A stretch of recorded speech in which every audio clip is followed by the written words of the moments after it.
and how you came to be a part of this strike force that intends to free Elminster from his bondage in.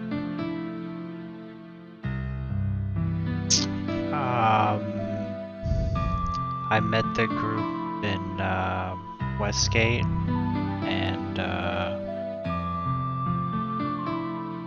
from what I remember, what about before then? So what's the story that brings you into the story? Who are you and where are you from?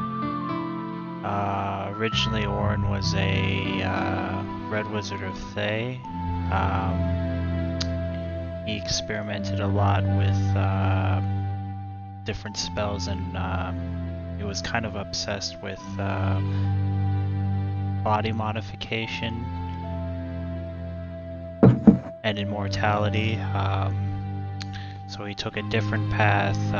Instead of becoming a lich like some necromancers, he constructed his own body and transferred his consciousness into that, and became a whole new being. Excellent. And so you're mentioning Westgate was where you teamed up with the party. What?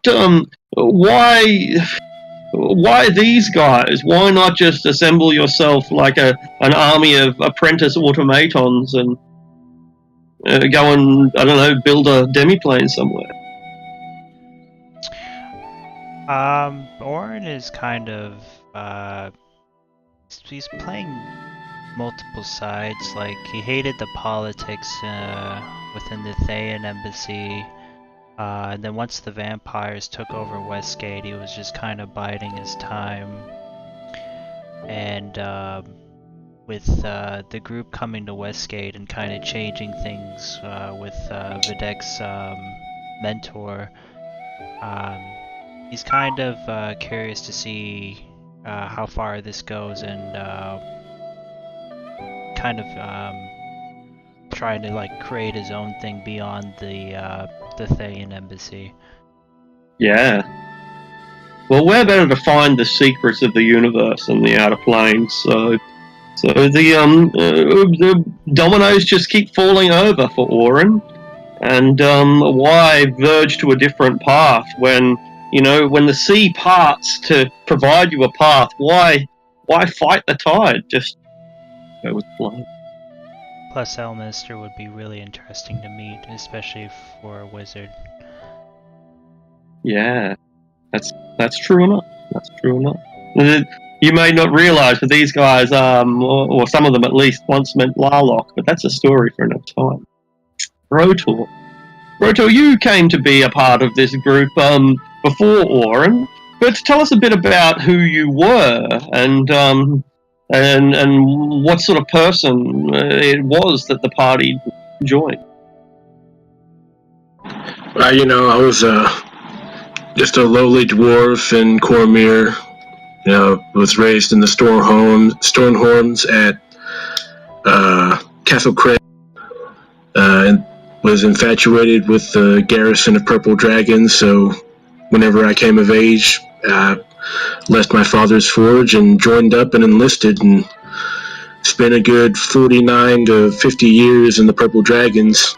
And of all going all over Cormyr. But it was really the battle for Arabelle, and it's the loss of Arabelle that would define your time in the Purple Dragons. And what weight did that bear on you? And do you still carry it to this day? Well, I mean, it's never fun to watch your heroes die. And when Azun fell, I had been in the Purple Dragons his entire reign for like 48 years, his entire life. So he was the only king I'd ever known, and to watch him fall, just like it took the winds out of my sails, and I kind of lost a little bit of purpose because I had spent so much time, but I had never gotten nearly as much credit as I deserved for myself. I fought in Arabelle. I helped citizens escape when the Goblin armies first came, and then years before that, I sailed across the inner sea to help Azun turn back the Tweegan hordes of the Golden Way.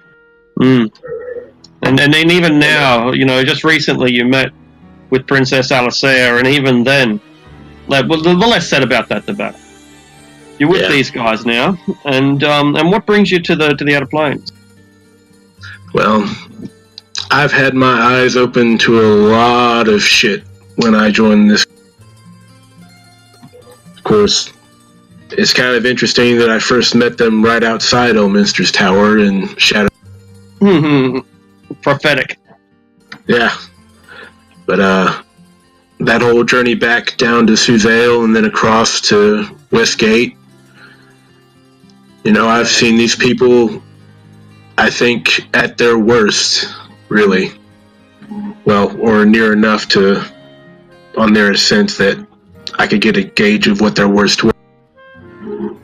But I see that they're trying to do the right thing and they're trying to help the world as much as they can, and I think I can help them do that. It's interesting that you should say at their worst as we move to Dante Mora, because he may have a different perspective on that.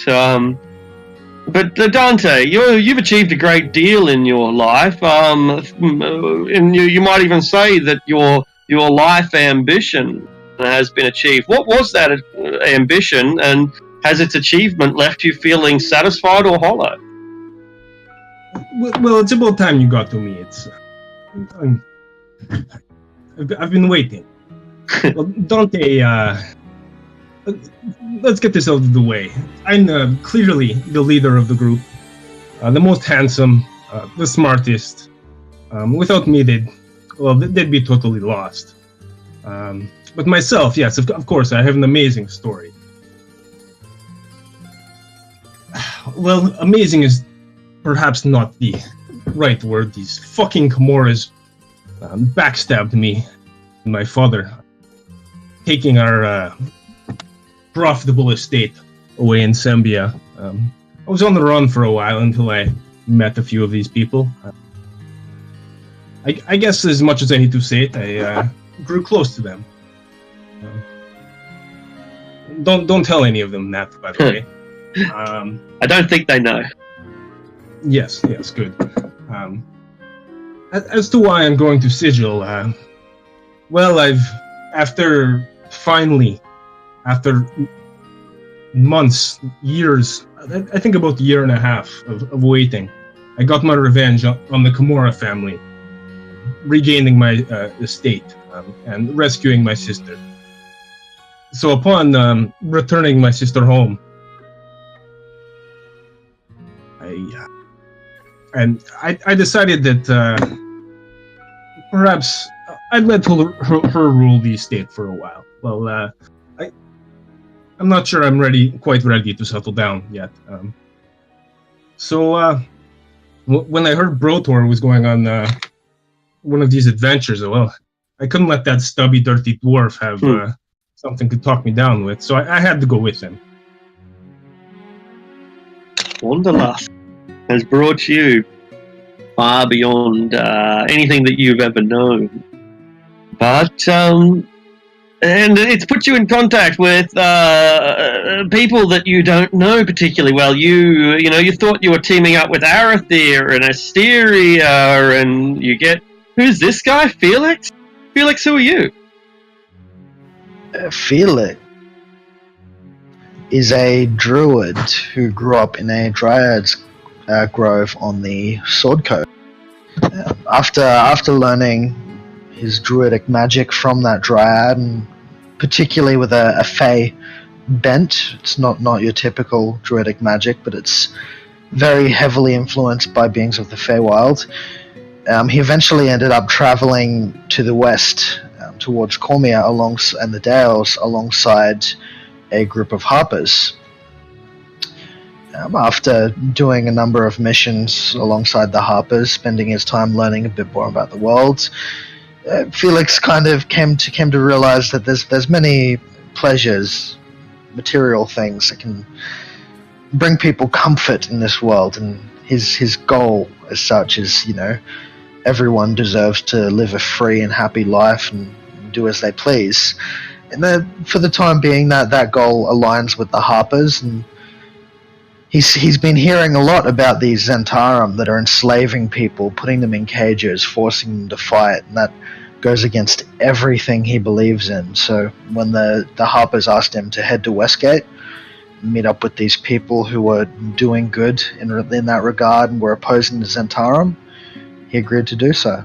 It's interesting that when we think of tyranny, we obviously think of the real world. We think of chains and kings who won't give us any freedom. But true tyranny is in the mind, because we remain free to some degree as long as we have our own thoughts, as long as we dream.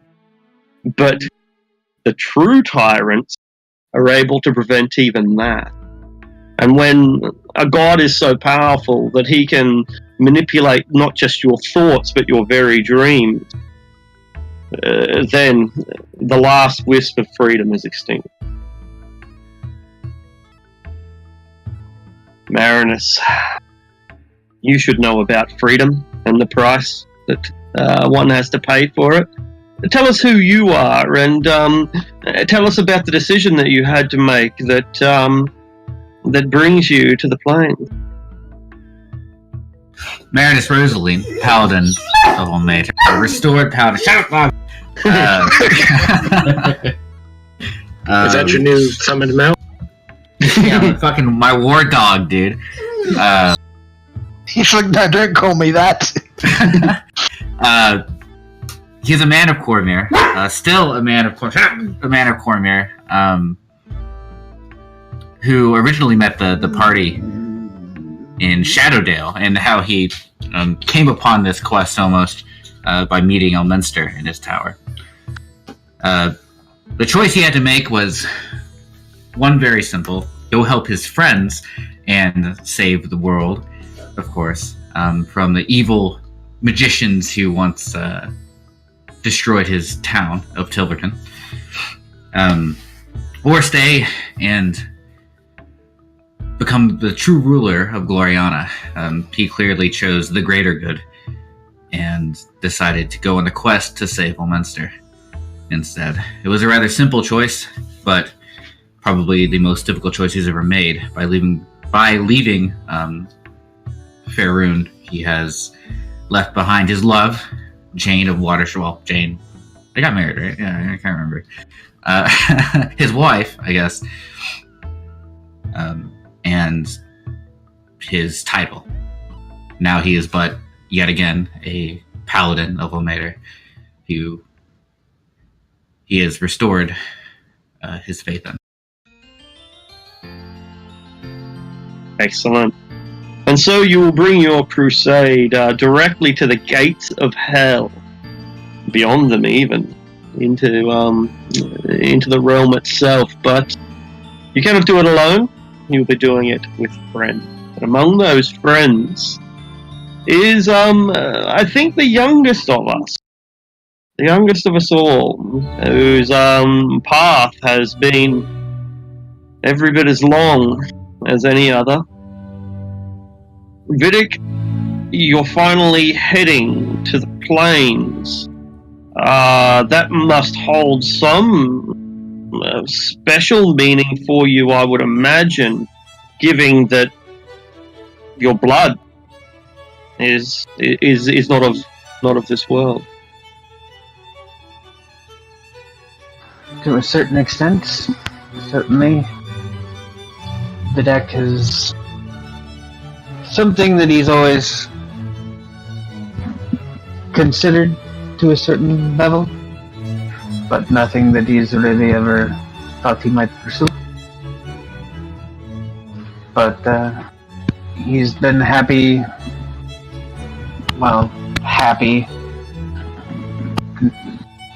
satisfied, not even that. He has been occupied in trying to, defend the Dales, reuniting the Harpers, continuing the work of his mentor, and doing what he can to pursue those goals for the time being. And as you said, he's led a troubled life for a man that is so young. And all your paths have come together to this one point. We'll be introducing Zared and Kaya a little bit later. But for now, here we are in Gloriana. We're in the place called the Hall of Glory, which sits within Griffin Hill, a castle on the edge of that blighted town of Tilverton. And here we are around the table. It's a rogues gallery of heroes of the Dales. We have Brotor and Arathir. We have Asteria and Auron, Videk, Felix, Marinus, Dante, Perrin, and Jane, all meeting together over a large table with a feast that is somewhat meager, but also a feast nonetheless. No one wants to be too extravagant, but this is a special occasion, and so Jane is putting on what things she can. But this isn't important. Our lunch, the setting, and none of this is important. What's important is what's on the table. Piles and piles of treasure. Asteria reaches into her bag of holding and pulls out item after item after item, and then when she's done, she reaches into the other bag of holding, does the same, lays it all out on the table, lamps and broken hearts and piles of coins, and I have no idea what lies within those nether regions of the veritable bank vault. So let's pour them out on the table and find out what we got. So, do you want? How about I make up a note and someone can just paste it in there? Is that possible? Does anyone even know what she's got? Have we see her character organize sheet. this beforehand? No. I don't see. The big thing is the heart, I think. Right? Yeah, the heart and the spell books are kind of the only thing that I was honestly really concerned. All right, let's see. I'll bring up the transmogrifier. I'll have a look over. It'll be in Forgotten Realms Saga somewhere. Where are we? Why is she giving us all her stuff? Well, we just want to lay out what's on the table and see, what we got. Yeah, it's not all her stuff. It's, for whatever reason, Asteria was carrying both of the party's bags of holding.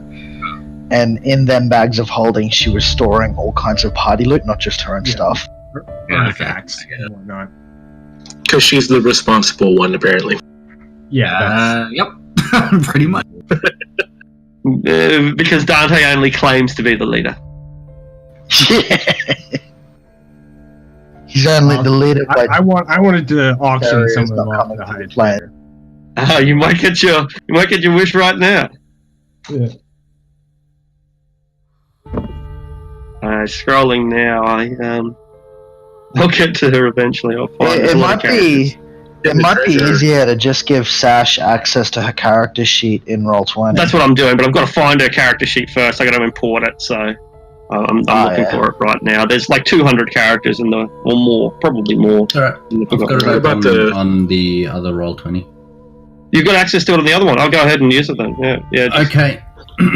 Does someone want to write this down as Can you cut and paste it? Can you cut and paste it from one page and paste it over here? I'll make up a page. No, because it's in her because it's inventory. Not in. Right. Okay.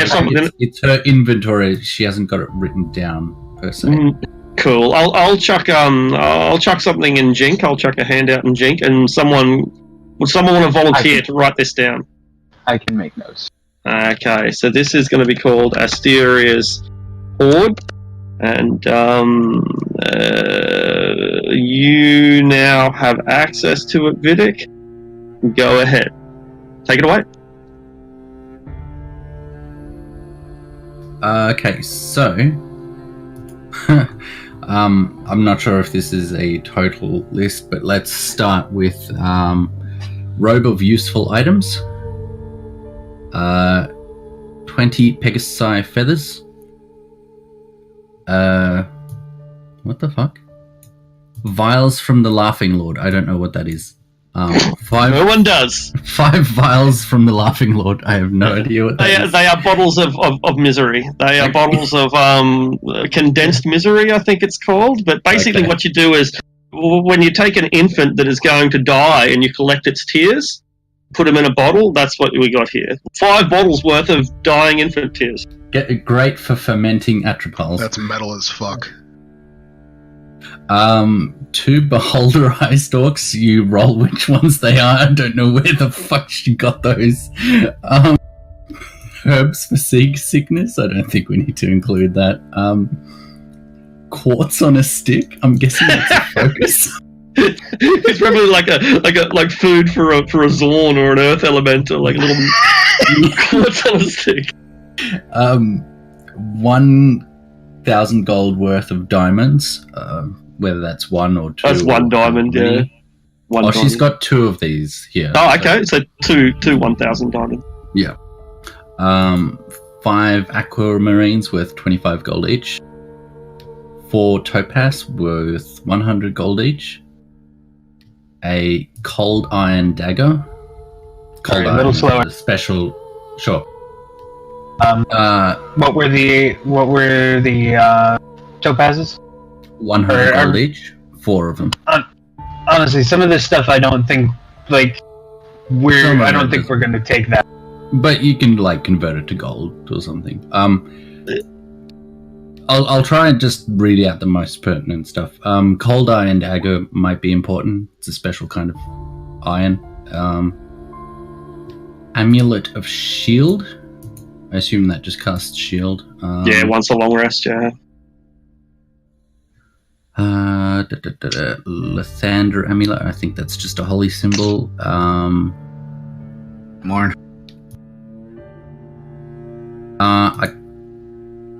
I don't think she'd be giving up the house. Morkane Puafi. No worries, she hangs on to the Piafui, no worries. Longsword of Slaughter, +1. Hey, Yeah, I what think is she that? hold on to her personal shit. But Yeah. Longsword of Slaughter sounds like it's cursed. Yeah. Okay. I might be wrong, but it sounds like it's I don't think cursed sword or something. she's not using the longsword because she's got her own saber of minstrels. So I don't think she'd be using the longsword. Longsword of Slaughter, yeah. I thought the slaughter was badass. Like, you get, ×3 critical or some shit. Might be. Yeah, I just don't even know if it's not It was a written down. long time ago. We got it from that one guy, the barbarian, in the very beginning of the campaign, I think. We just I think we killed him. That's been a I don't while. remember. Yeah. Oh, yeah. No, I think it's not cursed. I think it might be a good weapon, actually. I can't remember. Does anyone want it? Elondia +1. I don't know what Elondia is. That's Spell it? ELONDIR.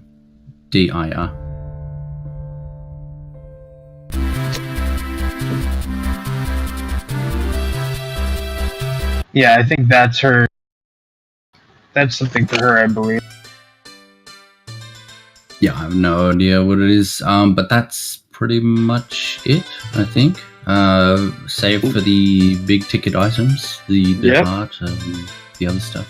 What's the big ticket items? Well, she hasn't gotten those written down anywhere. There should be the actual group treasure handout. Yeah. Right. I'm looking Like, for it now, yeah. I think honestly, for the most part, the stuff on her character sheet was her stuff. Oh, right. Okay, so we have. Right, that makes sense. Yeah, that's all. Okay. So that's Yeah. what I was like. I don't know the stuff in her sheet that we're actually going to be taking. Yeah. So basically, all of that stuff is hers, I think, right? That we just went through. I think That's so, what I yeah. thought.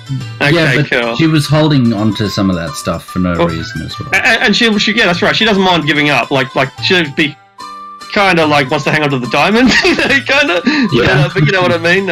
If you want any of that stuff, then she's sensible enough to give it up. No, I made Yeah, enough there we money go. with it. I don't want to leave her without anything, dude. She still exists. Exactly. Yeah. Yeah.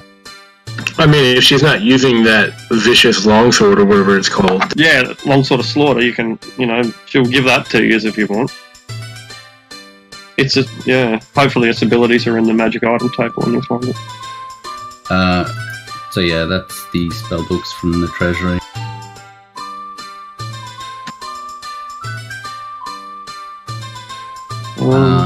Also in the treasury is another 4 diamonds, each 1,000 gold. Bronze dragon tooth. Honestly, because if she had 2 bags of holding, we can just, and one of them was the guild group treasury, we can just grab that one. Honestly. Yeah. I've got the treasury here now. Do you want to just drag the treasury over from Transmogrifier? Sure. I've got it ready now. If you want me to just drag it over to this game. Yeah. Do it. Yeah, do it. Cool. All right. I don't know if you've got access to it. I'll check. Yeah, you do. So this is what the treasury reads, as what I can see.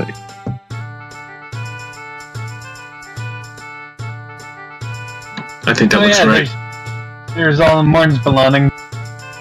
Yep. Oh yeah. And all there's the bathtub, baby. There it is. Well, no, it's... Now, I note that this doesn't have either the Broken Heart of Talos, which is divided into 2 pieces, half of which we've got, and half of which are in the Castle of the Cat, or the lamp that she carries around. I think we can safely say that those were always assumed items, but for some reason people are bad at bookkeeping and have never written it down. Never been written down. Do we have it? Speaking of which, there's another artifact that's missing. We don't have the silver, the chalice of Seamore. We gave that back. We gave that we've back. done that. Yeah. Okay. Yeah. Good. I know why Morn became a demon. You didn't bury him with the holy wine like he wanted you to. Clearly. But yeah. Cool. Can you make another folder in the clue list with a couple of extra sheets and stuff so I can put all the wild shapes and summon creatures in there? Yeah, Otherwise, cool. So, they're all going to clutter up the character sheets for the players. all right, so make a new folder and transfer the spares to that folder. How's that sound? Yeah, I'd just put a subfolder in the clue list there. Probably move Alfonso down there as well. Yeah, good idea.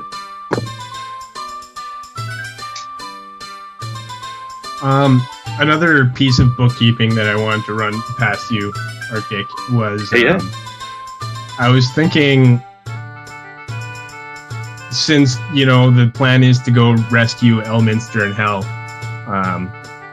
Dante might take his cloak of displacement back from Valyria. Yeah, absolutely. Yeah, she's got enough money that she can find an alternative, and she wants you to stay safe. So she attaches it herself and says that it suits you. And I think I gave her like 10 grand as well to get to hire people around the estate at the end of the last session, or the last campaign, anyways. So good. Cool. Their place is having issues, but that's another story. TLDR, you can worry about her until we get back from Planescape. Alright. I'm sure she's happy with all that money we won for you. Oh no, wait, that was probably from the ship, wasn't it? From the Duke of Whisper's ship. I don't know. I won a lot of money when we were gambling in the ring. I have 6 platinum to my name. When we bet on ourselves, yeah. Yeah, you won big time. Dante particularly cashed in big time. Betty's dagger. All right. So she doesn't want it, pretty much. She thinks that Asteria thinks that she might liquidate all this stuff to get a nice nursery. You know, What? Well, you can get these things, right? They enable you to watch your baby from another room, and that way you know if the baby's like crying, and you can send your unseen servant to look after it. But What is Latest in divination. does it matter? You can It is magic. you can summon your own house, can you not? Does that matter? Well, yeah, but if you want anything, you know, take it. That's fine. Because I'm probably going to sell everything else. She tells you. What does this long sword of slaughter do? Slaughter Or whatever it's called. I'm pretty sure it's just like 3 times critical. Sounds good. Nice. Yeah, it's I pretty think good. What is that Elendir? Is that that minstrel blade that she was using?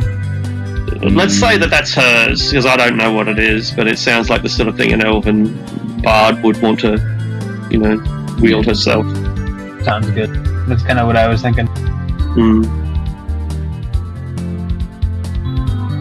Yeah, honestly, most of that I don't think any of that we necessarily need. She takes Van Richten's Guide to Vampires and promises not to sell it. I know she was really attached to those Pegasi feathers because we got those from the Pegasi. Yep. Yeah, good call. Yeah. Those flowers could be useful. If anyone is familiar with botany, alchemy, I suppose.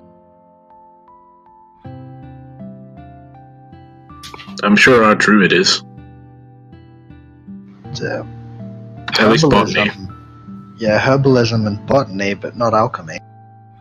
But nevertheless, I was told once these could be ground up and made useful. Just take the damn herbs, druid. Dante, Okay. There. Is everyone happy with this arrangement? I myself don't need any of this. I shall take the books. And, do we want to? Those are. What does everyone think about the books? What should we do with the books? I mean, I don't really know anything about them, but some of you have been talking about how there's powerful magic or something inside, and what do you think, Videk? Looks very askance at Aura. What else are you gonna We'll do think with the about books? Perrin also volunteers to take all the books. You've already been given one. Fuck off. we could use these where we're going. And if you can use them, then very well. But perhaps Asteria should hold on to them while we go where we're going. I mean, I don't know. What is she gonna read her child these bedtime stories? Yeah. Huh? Yeah, she can make a fucking prodigy. Well, honestly, I'm thinking if nothing else, they may provide the useful bargaining chip in the plains. Currency may not always be useful, but power is. This is true. Very well then. Let's take them with us.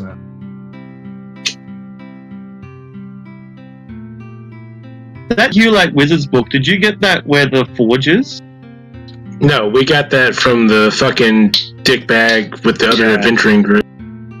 Yeah, Who got remember, Didn't he get was an killed? asshole, and then we What's tied his him up, name? stripped Alistair him, the Great. tied him up, stripped him naked, put him on the back of the horse, and we were like, we'll let you go once we get out of the forest. But then he got like murdered brutally by that kind of cold from the invisible flying Netherese wizard. That That was the book from the Invisible Flying Netherese Wizard. No, the Hulak Wizard No. spell book was from the Alistair. the guy that got killed. Yeah, he was the adventurer. Does that look like? Do all of the? Well, no. There's Dimension Door and Wall of Water and stuff like that. But does that look like a Netherese spell? No, that wasn't. If that was Alistair the Great's, then it wasn't a Netherese book. Yeah, it was Alistair the Great. It was that old guy. Yeah. 'Cause I specifically remember we stripped him down to his underwear, took all his shit, and then we were like, we'll send you on your way once we leave the Hulak. But he never survived to leave the Hulak. And Mom was like, I'm not spending 500 gold to revive. I'll take the rest of Morn's belonging. I have a feeling.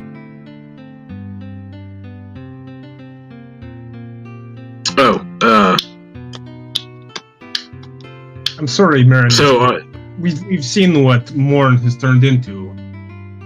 You must have faith, Thanks for Dante. just carrying extra weight there, my friend. No, I do not believe that is.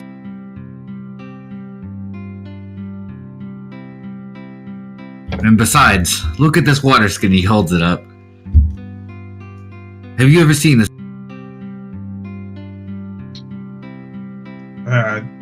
No. Well, Looks like a water skin to me.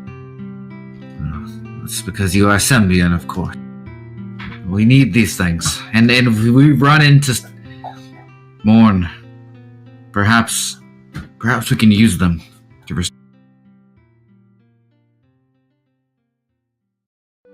Very well.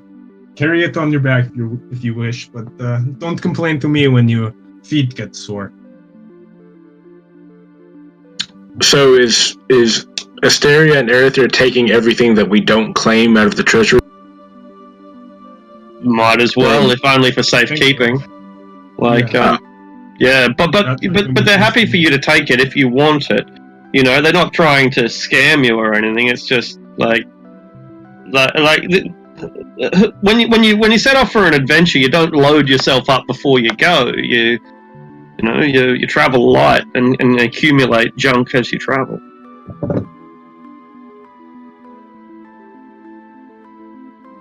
Alright, I'll trust them with the dirge of Tithiamar then.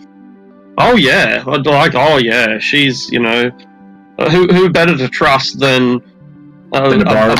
A bard, Yeah, this woman has a real interest in the history of the Dales and Mithranor, and Tithiamar, like it or not, was always in the shadow of Mithranor.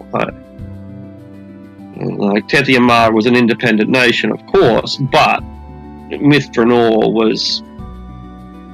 was always the mountain that it stood beside. Nice song to be backdrop for a dwarven country. Absolutely. Excellent. Are all the decisions made, or are they yet to some? Look, I think we should really take the self-heating copper bathtub. Fuck off. What?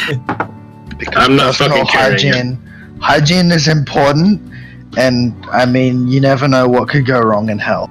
It's worth one first level spell a day. Just Tensor's floating disc every day to have this bathtub follow us wherever we go, into every dungeon.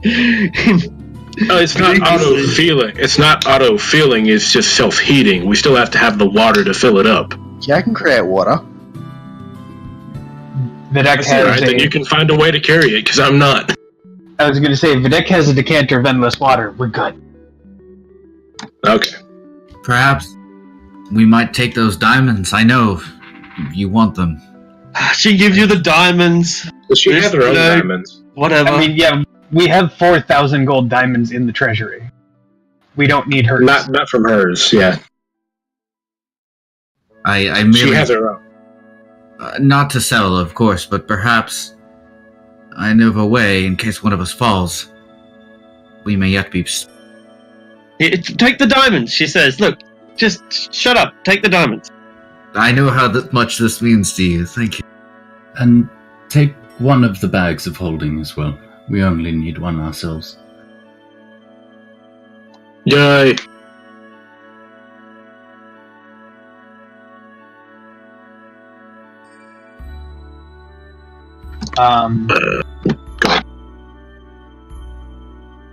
So I guess Videk will probably speak with Brotor and Dante and those who actually, because I doubt we're necessarily telling everybody that we have the, because I don't think we're going to be like bringing that out in the open at this point. No, that's probably a bad plan. That would be a bad idea. So who are you talking to? Probably. I'm guessing he's just going to talk to you and Dante. I mean, Yeah, well, Marinus, Dante, and Brotor. Oh yeah, and Marinus. You've known Dante. You've known Felix briefly, and I don't think Oren's the type of person you want to tell about it. No, not in the least. Sounds like Felix a good I idea. might trust eventually, but Oren, nah. For some reason, something about that guy seems a little shady.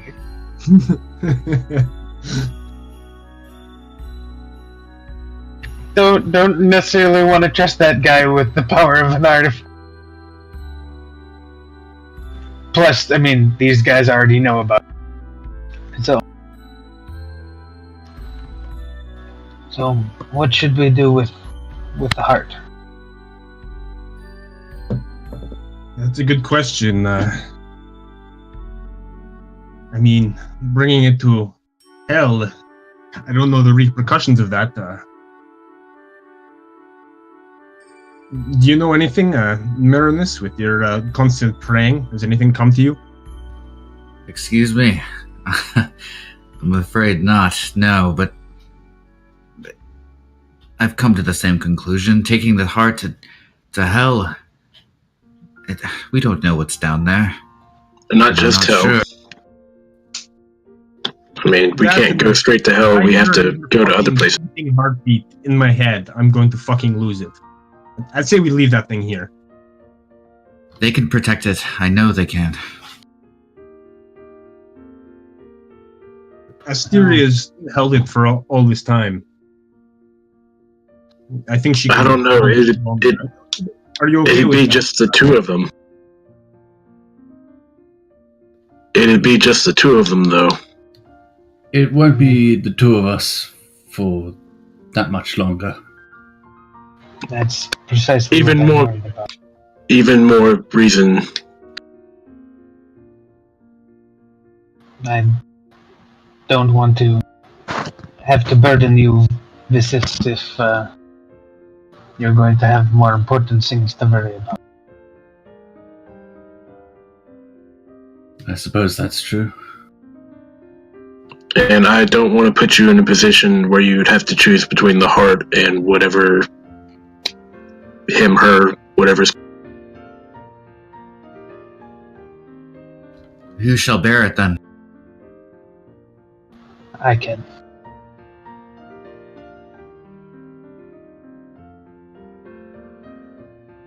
Yeah, that's probably the safest bet. I trust you with the Videk. We leave that fucking cursed thing behind and let someone else deal with it. I'm sure these two can handle it. Right there, Ithir? You'll be fine. I'm sure they will, yes. I have the utmost confidence in all of you. Most of you. There, it's settled. Very, very well, Videk. You take it, but just keep it away from me. I will. And Videk will hide it stick it into one of the hidden pouches in his belt.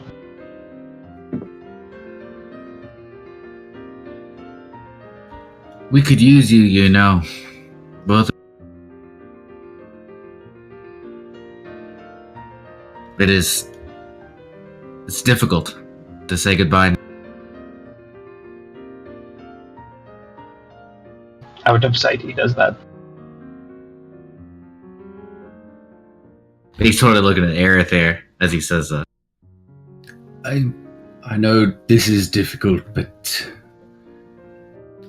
well, I think we need to attack our problems from two sides, and Well, Asteria and I will go and meet up with Arlena, see what we can do to retake Mithranor and perhaps help the Dale lands after we do so. And it's imperative that you go find Elminster and save him from hell. Do you want us to meet back up with you after we're done, if we get back? If the fates are willing, I'm sure we will meet each other again. Otherwise, the focus here is to stop the Zentarum from invading and to stop the Shadowvar, the Netherese, from gaining a foothold in the Dales. Well, with you on the Mithranor front and us on the Dale front, I think we can do that. I hope so. All right. Brotor extends his hand for a shake. I clasp his hand in both, and well, look after each other. You do the same. Oh, See you on the... What? I just remembered something. Videk, if you have a moment. Yes. And I take the bow from my back and my quiver. These might serve you better than they will me. After all, the Celestial gave them in the hopes that it will aid us to free Elminster. I give you Voltaire and these blessed arrows.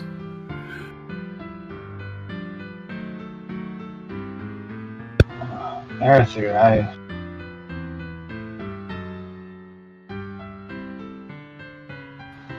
thank you. May it serve you well. It's wonderful, but I can't leave you with nothing. And he'll look at his own bow and hand it over. It's not quite the same, but I made it myself. Should protect you well. It's the blessing of the moon. The stronger it is in the sky, the stronger it will be. I shall treasure it for as long as I live. Till we meet again, my friend.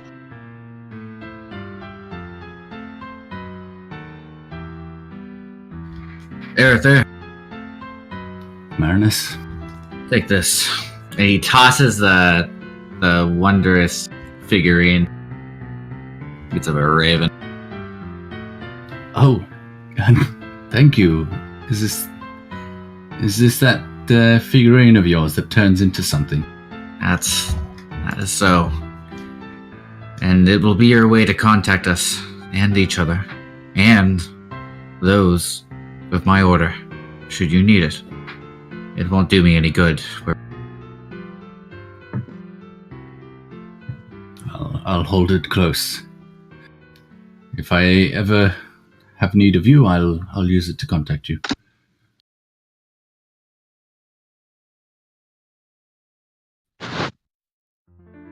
Well, Asteria, I think it's about time to leave, don't you?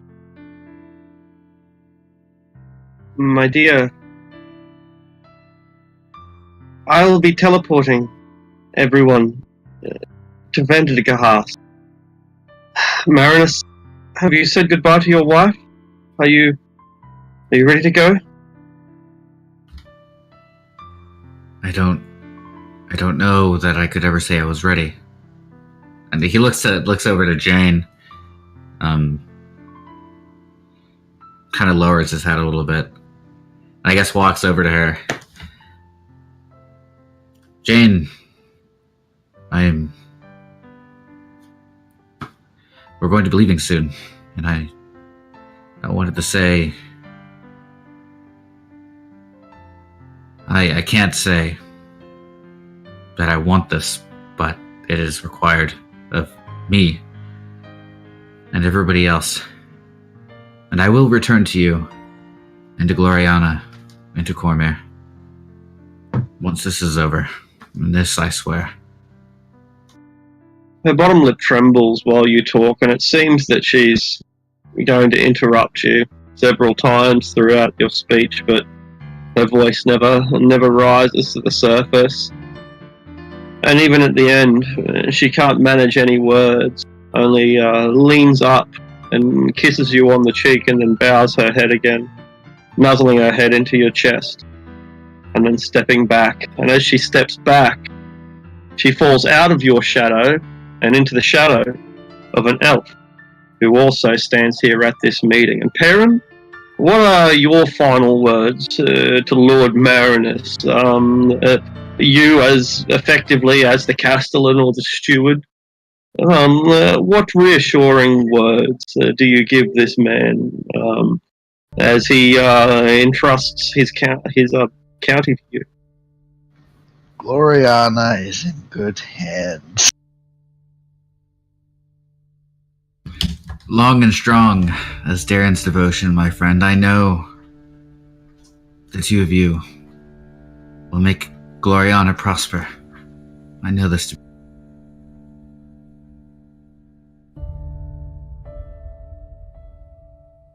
Right, says Asteria, as she begins the 10-minute ritual to prepare the teleportation circle. Did you get my message, Arctic? I did not. I whispered it inside Roll20. Roger. Yeah, absolutely. Yeah, no problem at all. Okay, cool. And so 10 minutes later,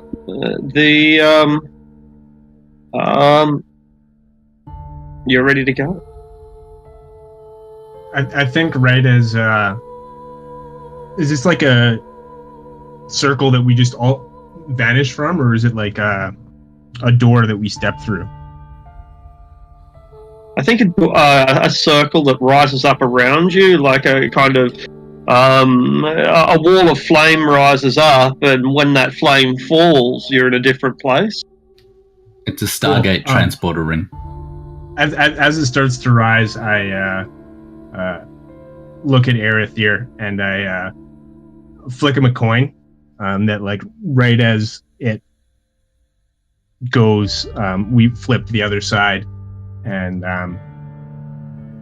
yeah, I think you catch it, and it's a special coin I got made of. It's a double-sided coin of myself, Dante Amora. Huh. I sort of smirk and I say, keep yourself out of trouble.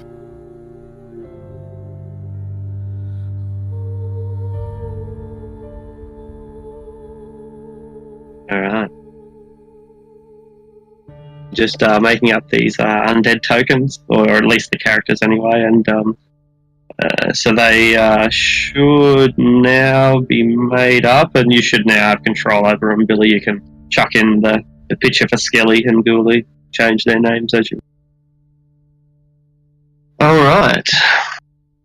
So, now you travel to Vandergast. He assures you that the hidden king of Cormyr is in safe hands, and that Cormyr shall thrive.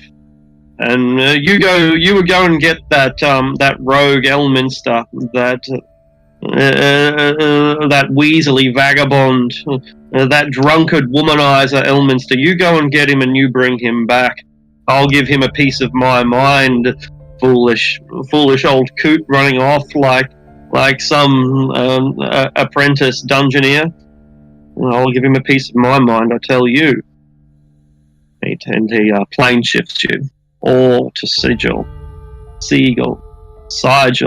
call it what you will. It's not like the locals of the place have one name for it after all.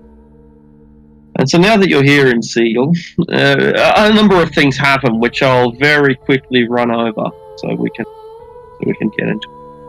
Among the first things that you saw here in Seagull was a pit fiend, right? A pit fiend was arguing with what we recognized, or perhaps not, as an Arcanoloth. So this powerful Bartazoo devil arguing with this equally powerful Yugoloth fiend, and it looked like they might come to blows, but when you didn't ascertain what they were fighting about, some war in the lower planes, some war in Avernus, who knows. Anyway, whatever the case, this pit fiend and these Yugoloths stopped arguing when the Davis turned up. And as these Davis floated by silently, everyone just gave them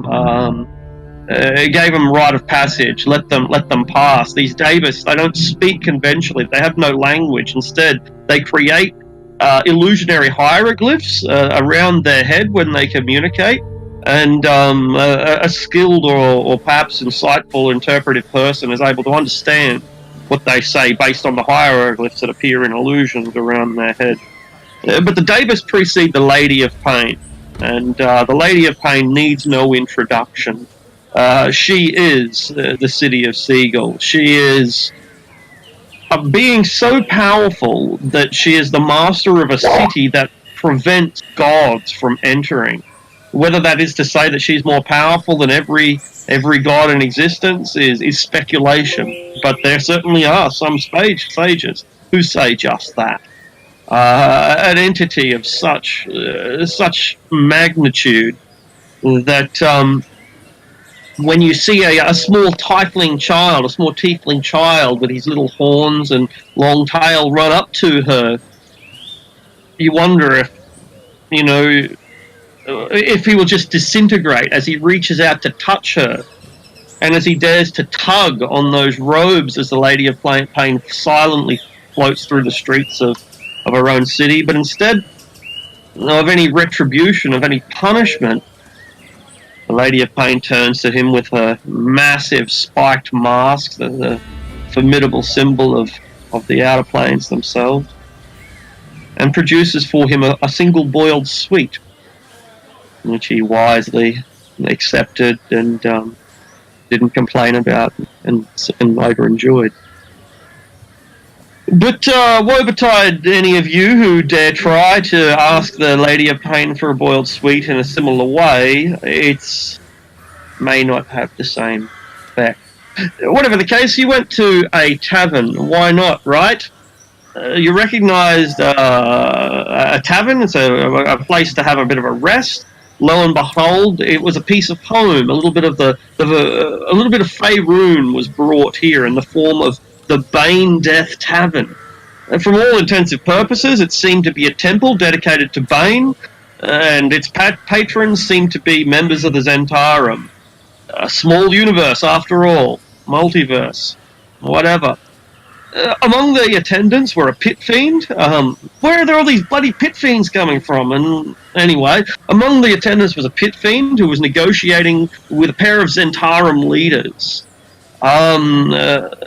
Those leaders included Arazu, whom we know as Arazu the Thrice Converted, but known to antiquity as Arazu the Twice Slain, and Cardinal Rosetta, who played a minor role in a major battle early in the winter. Basically, Cardinal Rosetta was part of a force of Zentarum that tried to take the Castle of the Cat, which is situated between Anarok Desert and the Dales. One of the only passes, or perhaps the only pass, that links the Dales with Anarok, and so the Zentarum sees this pass as a matter of course. They needed to invade the Dales. She failed. She was among the force that failed. Her life was spared, and she's made her way out to the Outer Planes, or so it would seem. We all know that duplicate individuals exist in the form of clones and alternate realities, but that looks like her for all intents and purposes. Unfortunately, we didn't have any conflicts with these Zentarum. There was knights there and priests, and they didn't cause us any problems, though we did overhear them discussing an upcoming invasion of a certain pair of locations you might have heard of called Shadowdale and Daggerdale. You might have heard of them. Yeah, apparently the Zentarum are planning an invasion of those locations sometime sometime imminently, anyway. You met in that tavern. You met with someone, a guy called Rot, and Rot's a unique individual, a tout here in Sigil. He knows how to find his way around the place. Only he's got some pretty disgusting habits, including like eating garbage and stuff.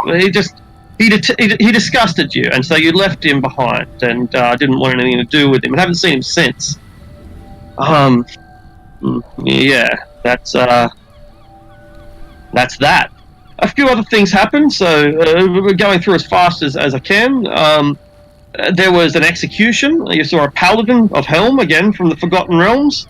Okay, now this is getting a bit too familiar. But anyway, a paladin from Faerun, a paladin of Helm, was devoured by the worm. A worm's this massive, long wyvern or something, a great serpent with wings that eats people, execution style. It's one of the most gruesome ways to die in this beautiful, horrible city.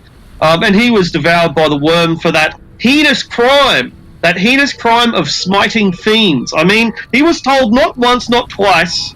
Well, twice. He was told twice, and the third time he did it, he got executed. Come on. You'd think that a paladin of Helm would learn that you don't smite fiends. That's bad. Very bad. Okay. You witness a fight between the Angels of Athena, who are a lawful good theocracy who support democracy, and the Angels of Marduk, who are a lawful good theocracy who support tyranny.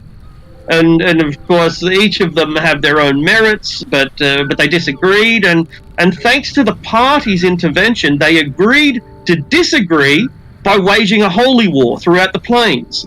So they both thanked you. They thanked you for this kind of resolution. You know, they'd been in an impasse for some time, the Angels of Athena and the Angels of Marduk, but thanks to your intervention, that they realised that war is the most logical way forward. So that was good, and that brings us finally, before we introduce our two esteemed new characters, it brings us finally to the mortuary. And the mortuary is where the dead go. We don't have cemeteries. We do have crematoriums, but we don't really use them. We mostly have the mortuary. When you die in this beautiful, terrible city of Sigil, when your bone box stops rattling and you collapse down in the street, someone drags your body to Ragpacker Square, and they sell you to the mortuary for a copper piece, and then they raise you from the dead as a zombie, and you're put to work for the rest of eternity. Because why waste good hands, right? Anyway, here we are in the mortuary. We've met with a faction called the Dustmen. The Dustmen have a unique perspective on life and death in thinking that they are basically the same thing. I mean, you're born, and then you die, and then you're born again, and you live in eternity. So, like, life is basically a kind of larval stage for real life, which is death. Yeah. Life is the larval stage of death, and death is where it's really at. We're all dead. Some of us are just more dead than others. And the person who's telling you this is, of course, a very powerful manufactor individual, a factol, which is kind of like a chief of the faction, and being dead himself, I guess he knows what he's talking about, and he wants you to put someone in the dead book. That is to say, he wants you to assassinate someone. He wants you to assassinate a noble djinn. That's great. Okay, so we want to assassinate a noble djinn, right? And if you do that, then he's going to put you in contact with someone who was born in damnation and knows how to get there. Now, why does that matter? Because we got to get to damnation if we want to get to the Living Labyrinth. The Living Labyrinth connects directly to the Town of Damnation, which lies somewhere in the Outlands, also called the Plane of Concordant Opposition. Lies somewhere in the Outlands, Damnation as the gate to the Living Labyrinth. There are other ways there, but oh, by the plains, are they a chore to get through. This is the only direct route. And so, unless we do this job for him, we as of yet don't have any other way forward. Fortunately, he tells you how portals work, how gates work here in Seagull, and that is to say, you carry an item or you do an action, you walk through a certain area, and something happens. In this case, we have a key to. But if you carry an eagle's feather, climb through the window of a flower store called Bouquets from Celestia. It's over in the Ladies' Wood. Climb through this window with an eagle feather. You will emerge through a mirror, through a beautiful mirror in the private chambers of Khalifa Kintara, the wife of the target we seek to assassinate. A lot to take in, I know. A lot to take in. But welcome to being clueless. That is a lot better than it was originally. Yeah, starting to make sense, huh? But Right. still clueless. Well, I was going to say, because I think originally it was some silver and a fountain, and you just appeared on the plane. Yeah. Last telling of the story was a cluster. I'm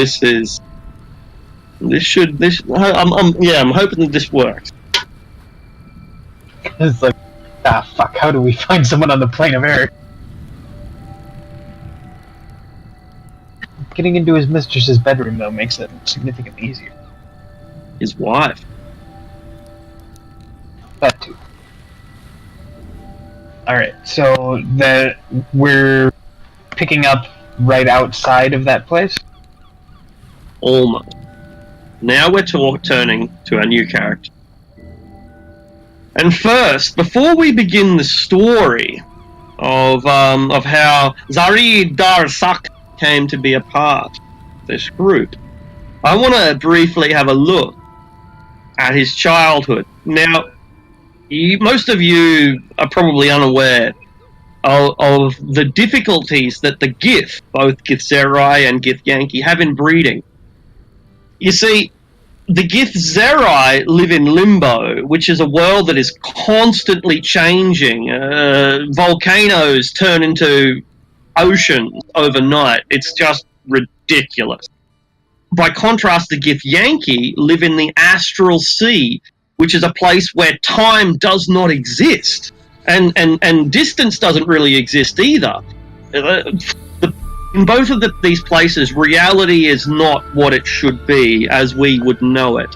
And because they are essentially humanoid creatures, legends say that they were once humans that mutated. Because they are basically humans, they need reality to breed and to grow their young. It's not good to raise a child in limbo where they can mutate, and it's not good, and it's not possible to raise a child in the astral because they never ever age. They'll never ever grow up. Neverland. And so they come to the prime materials to breed and to grow. And there they have these things called creches. And it's from the Gith that we actually get the word creche. But a place called Creche Duval is where our friend Zarid comes from. And they're in Creche Duval, which lays in the deep wastes, a sector of the Underdark within Faerun, beneath a place called the Dagger Hills. There is this small area, this small nursery, Creche Duval, does its best to remain hidden. That's the whole point, right? Like, they're not there to wage war on the Illithid. They're not there to wage war on the Githyanki or anything. They're there to raise their kids. This is a kindergarten. It's a nursery, and so they try to keep it as secret as they can.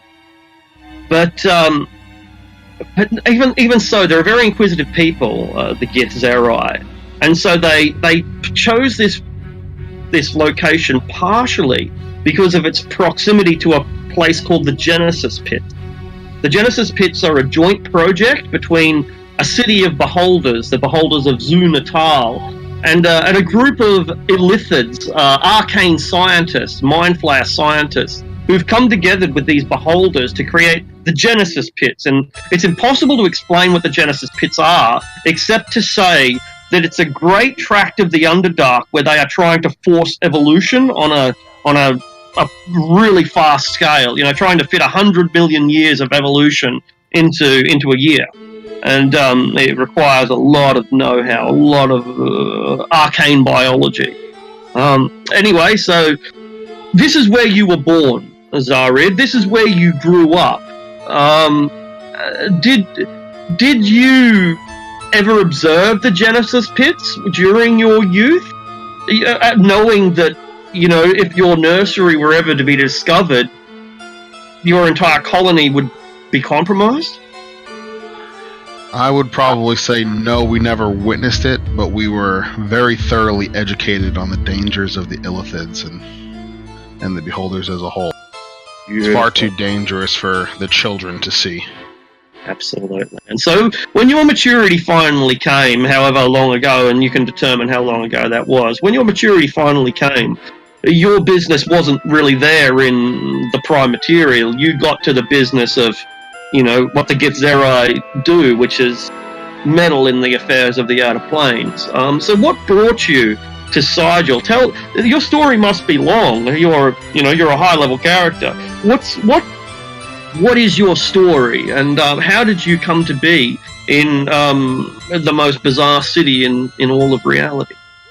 So Zarid, a long time, took up the teachings of Zerthamon and became a Zerth, a form of Githzerai monk. Now Zerths, they hunt Illithids, essentially. And he'd been doing this for decades. He's about 90 years old, so he's been doing it for a very long time. Throughout his hunting or excursions, he eventually became second in command of what's called a Rakma, which is essentially a strike force against Illithids. Whilst on this Rakma, they were hunting down Illithids in the plains, and they came under ambush by devils, killing everybody but him and kidnapping the leader, who is my mentor, and leaving me for dead, essentially. When I came to, everybody was dead, and I was the only one alive, and basically I suffer from survivor's guilt. And when I got back to the plane of limbo and reported to my superiors, essentially, they told me to forget about her and that she was probably dead. But I can't let it go. And basically going against the orders and the guidance of my superiors, I left Shaktaklor and headed towards Sigil, the City of Doors, knowing that if anywhere I was going to be able to reach the plains where she could possibly be kept would be there. And then I eventually ran into Kaya, and I guess I'll let Kaya explain that part when we get to her. Absolutely. That becomes her story. We became ingratiated to each other and became friends, and have been traveling together for a while. It's really good. It's really good. So now finally, we end the retrospective by examining who Kaya is and how she came to be in the plains, how she became friends with this Githzerai, and what put you onto the Eternity Quest.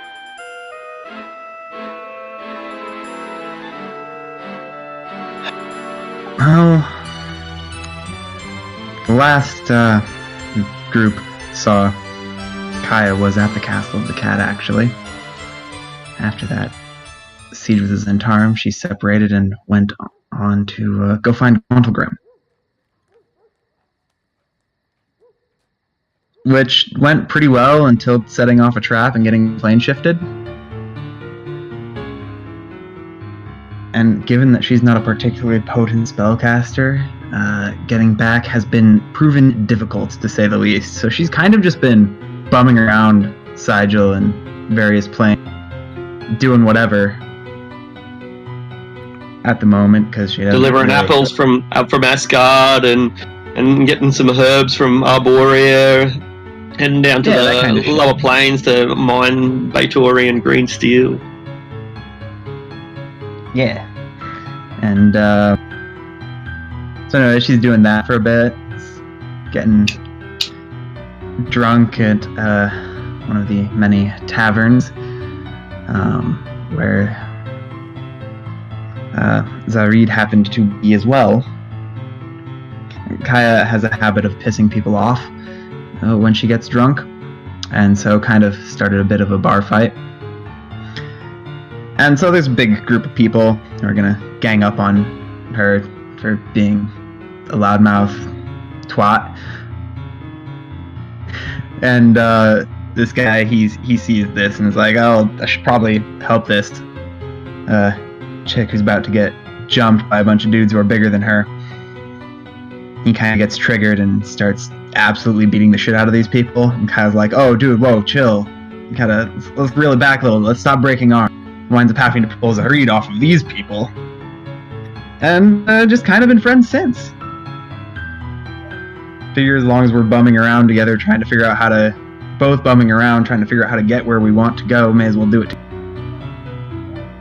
Then we hear about this Eternity quest, and it's like... Honestly, Kaya's mostly in it for the bragging rights. The artifacts sound cool and all, but But you want Queen of Eternity. Is that what you'd call yourself, Queen of Eternity? Or maybe, I don't know. I'm sure someone will give me one of the bards will give me a good enough title. I don't need to pick it myself. Good call. That's someone else's job. And so, here you are on this in this city with your new companion, and lo and behold, the multiverse is such a tiny place when you concentrate it into a single city called Sigil. Vidic. That's Vidic. You went to the bottom of the freaking sea with that guy. You would recognize him among the angels and the devils and what the hell is a Yugoloth? That's Vidic. I don't care what a Yugoloth is. That's him. And I think that's that Sembian guy that Sembian, like, what's his, yeah, you probably never met him, but word's getting around about a Sembian that sleeps with, every milkmaid. Anyway. Unless it was a different character, but we've met the other party before with that crossover in Castle of the Cat. I'm not sure. Kaya ever met any of these people? I don't know. I mean, I definitely remember Vidic. I think, I vaguely remember an Arathir fellow, but he's not here. He's not there. Vidic, you also... Somewhere along the way to Gauntlgrim, I lost Bane. No idea what happened to him. Oh, no idea. You chased a tiger down a hill. Yeah. He's with Vidic. He's with Vidic. He's with Val. He's looking for dragons at the bottom of the sea. Oh God, no. That's too much power for Val to have. He deserves it. I don't know who's getting the worst end of that deal. The dragon. Very much so.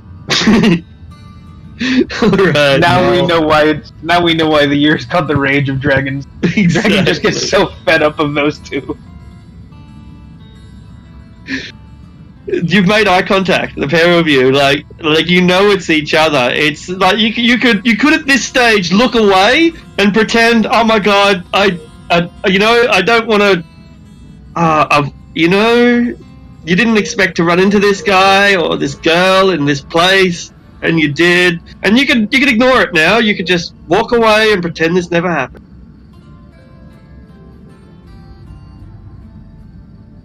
Could. Alternatively. Yeah, Vidak is just gonna stare for a moment. And Kaya? Look. What the hells are you doing here? I could ask you the same thing.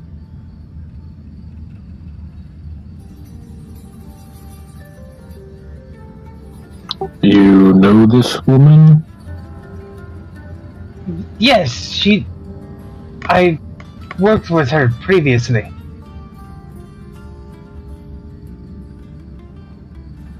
Well, she looks shifty to me. Zard is looking on, even confused himself. Well, to be perfectly honest, Dante, so do. Okay, but... Alright, how did you wind up here? Because I've been trying to get a way back. I mean, we took a portal. Yeah, but How did which you portal? enter? Not entirely sure. I was tinkering with a door in Gauntlet Grim, and next thing I knew I was here. Well, we had a wizard make us a portal.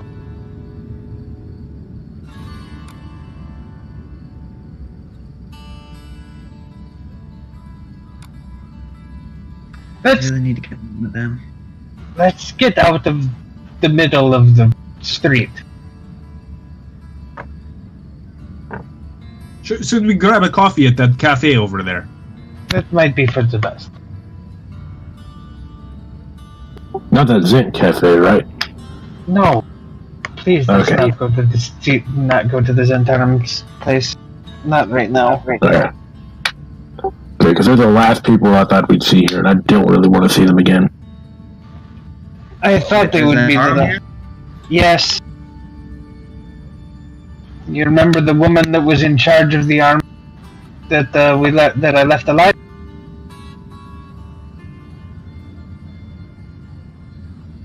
Yeah, she's here. Huh. You know too many people. Just has a tendency. No, my past just has a tendency to come back and kick me in the.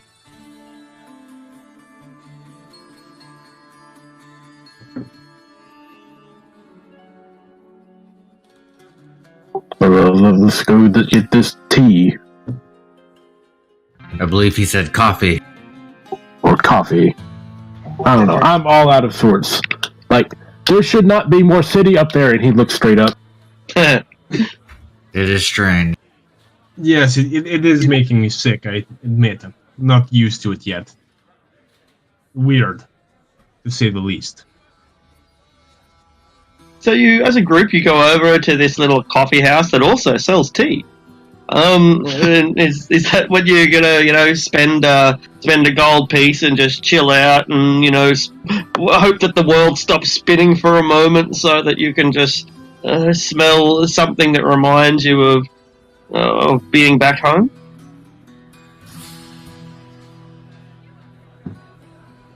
Yeah, I mean, that's yep. I want an espresso, so. Excellent. So you chill out for a few minutes. And it proves remarkably fortuitous that you do. For by the chances of what a likely coincidence or perhaps intelligent design, you are within earshot of what you think is probably a human, I don't know, maybe an ASMR, but a man who is levitating not 20 feet away from you, and he's gathered a small crowd, and that crowd slowly increases in size as he tells the story, which you're about to hear. And he's levitating there about 5 feet off the ground and not really talking to anyone so much as he is recounting this this history. This is the man, and this is the story that he tells. This tale is true. In the dawn, the worlds were one. The boundaries of chaos and law, of light and of dark, of living and dead had not formed. There was only being. Into the dawn came the prophet. With a word, the prophet birthed creation.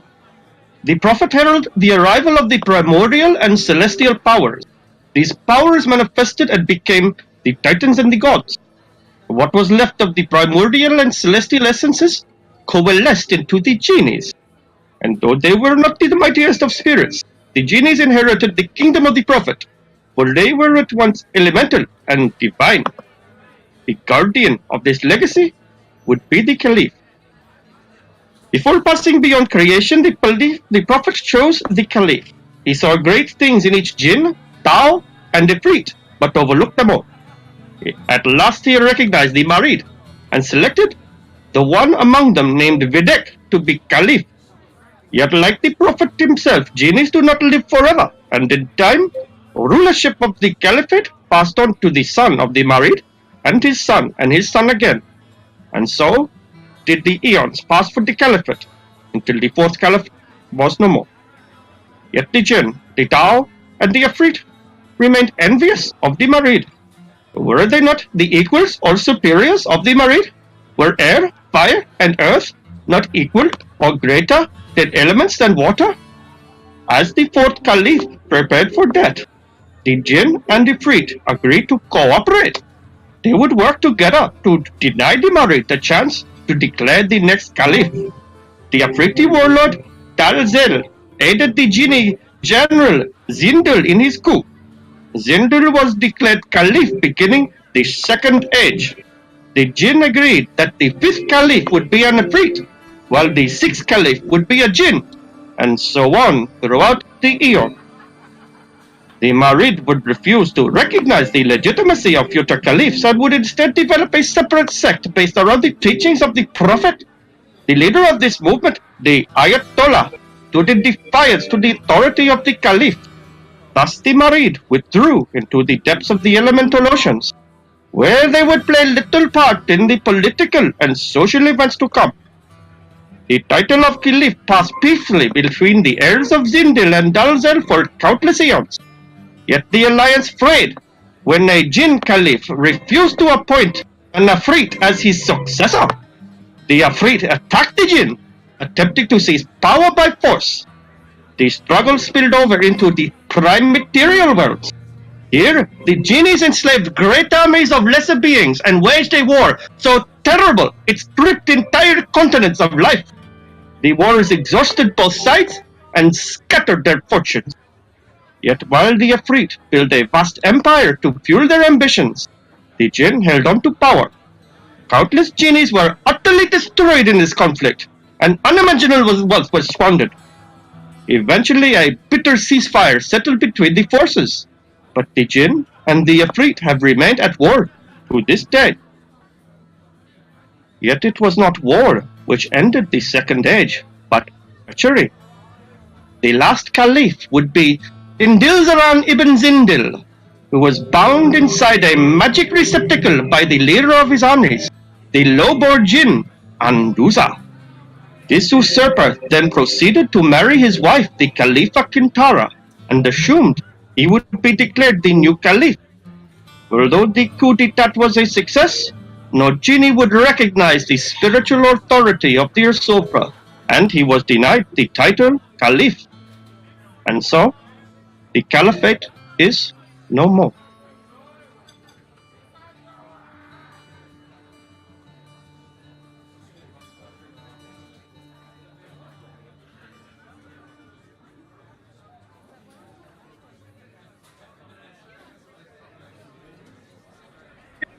Huh. It's quite the story there from that old man. Who is he, anyways? Have you heard of him, Kaya? I don't know who he is. Though Blue, you got a vein going there in your neck.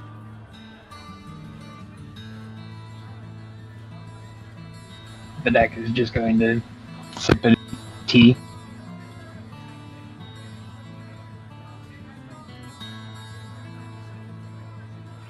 Someone tell that old man maybe to put on a shirt.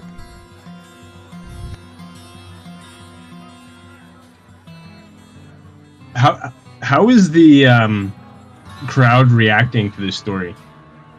I guess the way people listen into street theatre that they find quite entertaining. So yeah, a couple of people throw coppers or silver pieces. Most people just nod.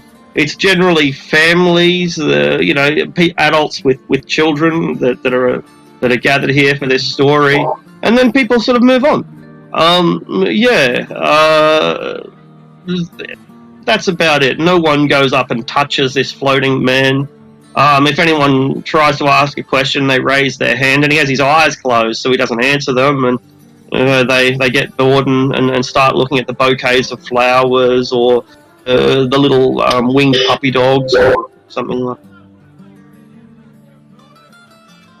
Those Efreet things sound like assholes. All genies Sounds are. like yet another prophet. I'm sure it's just street talk.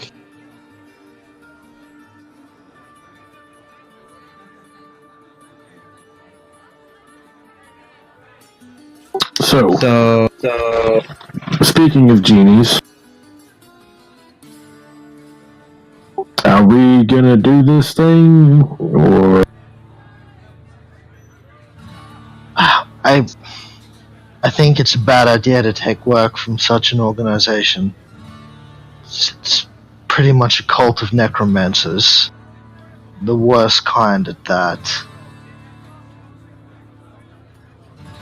It seems to me sometimes you have to deal with unsavory characters to get the job done. Well, it's not just unsavory characters, it's unsavory deeds as well. We have a clear way forward. That we do too. What work are we doing? Murdering some elemental being for a necromancer.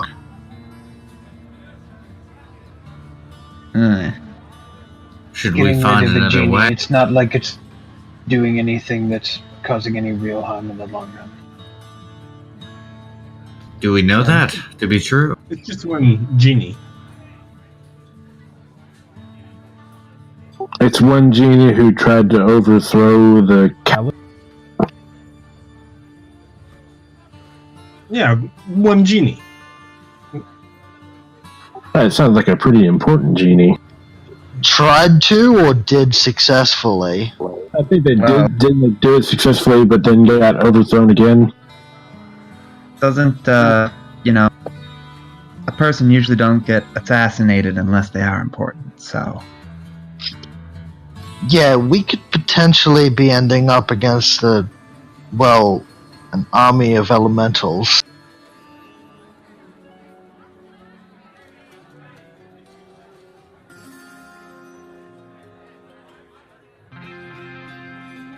I mean, what does everyone else think? I think we don't have any other choice, as much as some of us may think the option is unsavory. I'll do it myself if you are shy. It's fine. I'm of the opinion that someone else in this strange city has to know a way to get there. I doubt these necromancers are the only ones. Yeah, they're just the first ones we came across. That may be true, but Help! All right. It sounds like your conversation has been briefly interrupted by a visitor. It might best be described as a disembodied gnome's head with bat-like wings. Ah, What is that? Is that a gnome? that's what the disgusting about it is that it's gnome. No. Help me! You over there! Help me! Hide me, quick! Who are you? Don't worry about that. Hide me first, and then we can talk. How much do you pay? What? Does it look like I have pockets, you idiot? Who are you hiding Fine, from? get over here and fly under this table. Fly under the table. You get a look. The view you get is up the chainmail skirts of these various heroes, and you get a bird's eye view or a bat's eye view of their swords, and this force comes marching past. March. They're dressed in plate mail, heavy weapons like massive ornate glaives, big great helms, and they're coloured pink. March. And these pink knights are clearly looking for something. But everyone just sort of turns away from them and, goes about their business. The waiter, clears up all the plates and tables, and people just melt before this force of about eight soldiers. Bedak is casting Pass Without a Trace just so it affects the little thing under the table. You hear the words harmonium whispered by some children who are stealing the silver and copper pieces from underneath the levitating Swami.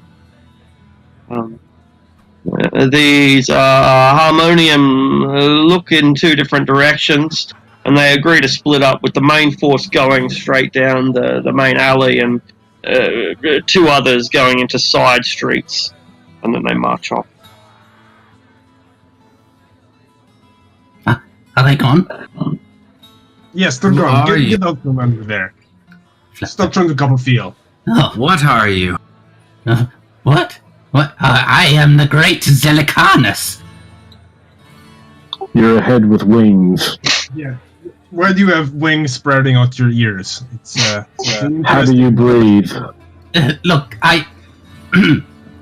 doesn't matter what I am. What matters is that I can help you. I know my way around the city quite a bit. I could show you anywhere and anything. As long as you hide me from those damn harmonium. Why are they looking for you? Oh, well, I may have perhaps kissed a certain noble princess, and maybe her head popped off. Just the general sort of stuff. What? I'm sorry, does that happen anytime you kiss something? Or? I don't know. Would you like to find out? I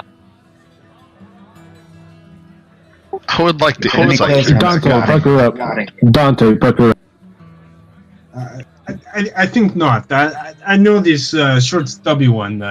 Hey. Kisses there. Look, I don't fly that way, if you understand. DM, can I insight check that thing? Absolutely, yeah. Because I've just been observing this whole thing. Are you familiar with what vargoyles are? Me personally, a little bit. Yeah, I'm not even myself, but basically, this creature is for all intents and purposes, it's a demon or at least a lower planar entity. It's what happens when evil people die, is they sometimes turn into dretchers or lemures and gradually work their way up to becoming imps or, other demons and devils and Yugoloths. But this thing is a vargoyle. They're kind of like the pests of the lower planes. They're like the flying rats of the lower planes. Okay. Yeah, an entry-level demon.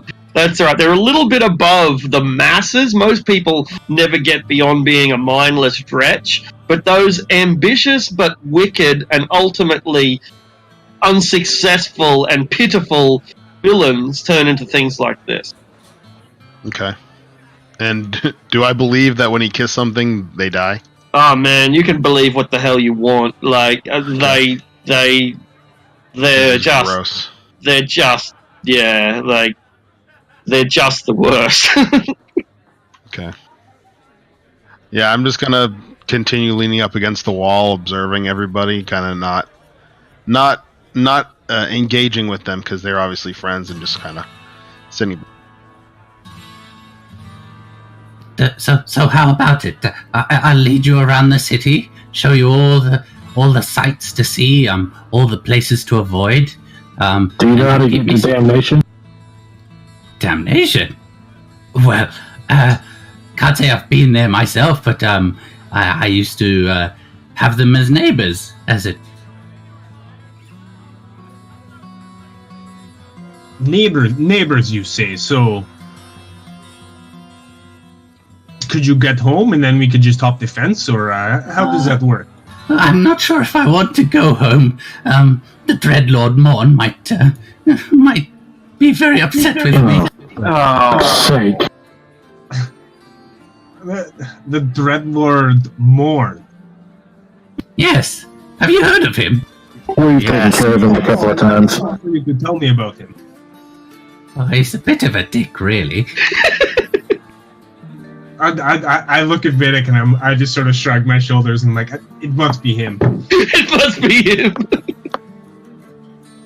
Told you. It happens. Small multiverse. Big, scary looking thing with 2 big arms and 2 little arms. Yes, that's him. Either Tamora hates me or Bashaba loves me. I haven't figured out which. But listen, if you keep me safe, I can. I'm sure I can find a way there. I'm sure one of these doors leads to damnation. I mean, I had to get out of there somehow.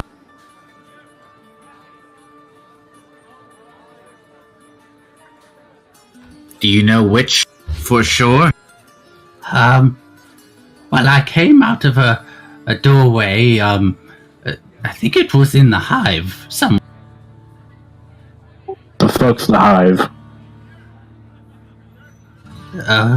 Well, I think it's like, well, it's like the slums, isn't it? It's like where all the You mean this isn't the slums? Well, I mean, the whole city's kind of shit, really. Oh, okay. The hive is a little worse than the rest of it. How much worse? We're currently in the trades ward, so it's the sky here is filled with belching fumes, and it's always all very busy and loud with construction and the ring of steel and a smell of various chemicals.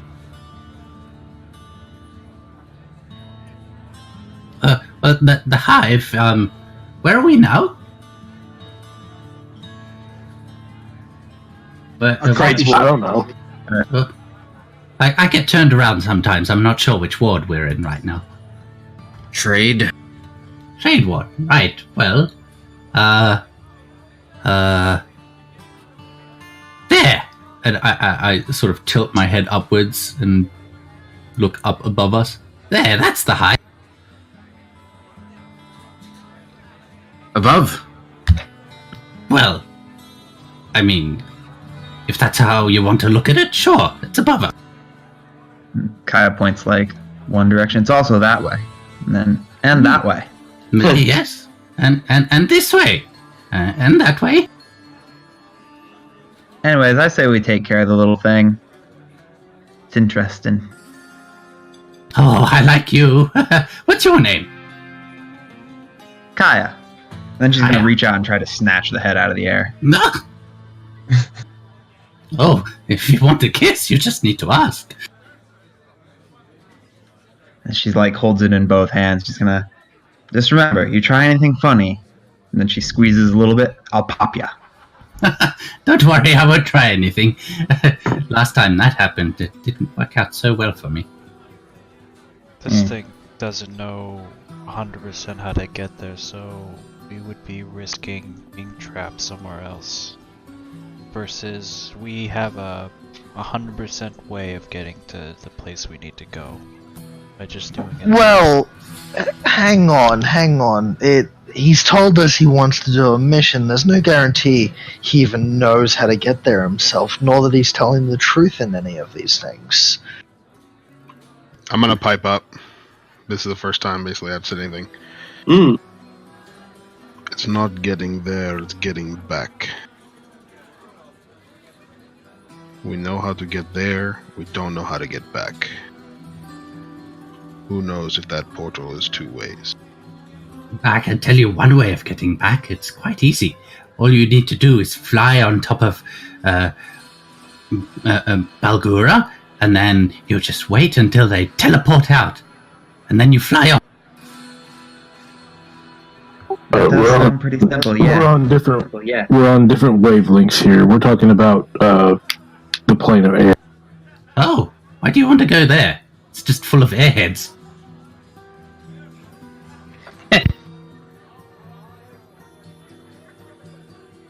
Well, We may have gotten a job to.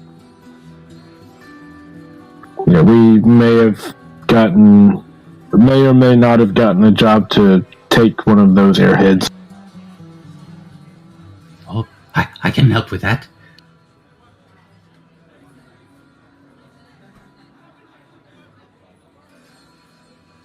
How exactly can you help with that? I mean, you're sort of lacking hands and digits.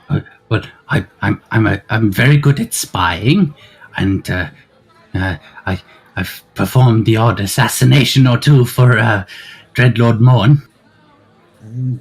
Do you bite them in the kneecaps? Is that how you do it, or No. When I was in Avernus, my day-to-day activity was kissing people and watching their heads explode. Did you say Avernus? Yes. What do you know about that place?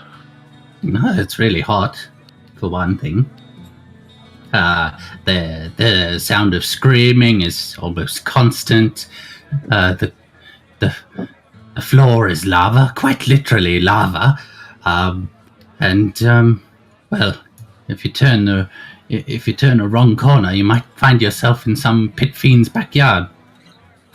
What about a labyrinth? Labyrinth? I have heard of such a thing, but I haven't seen it myself.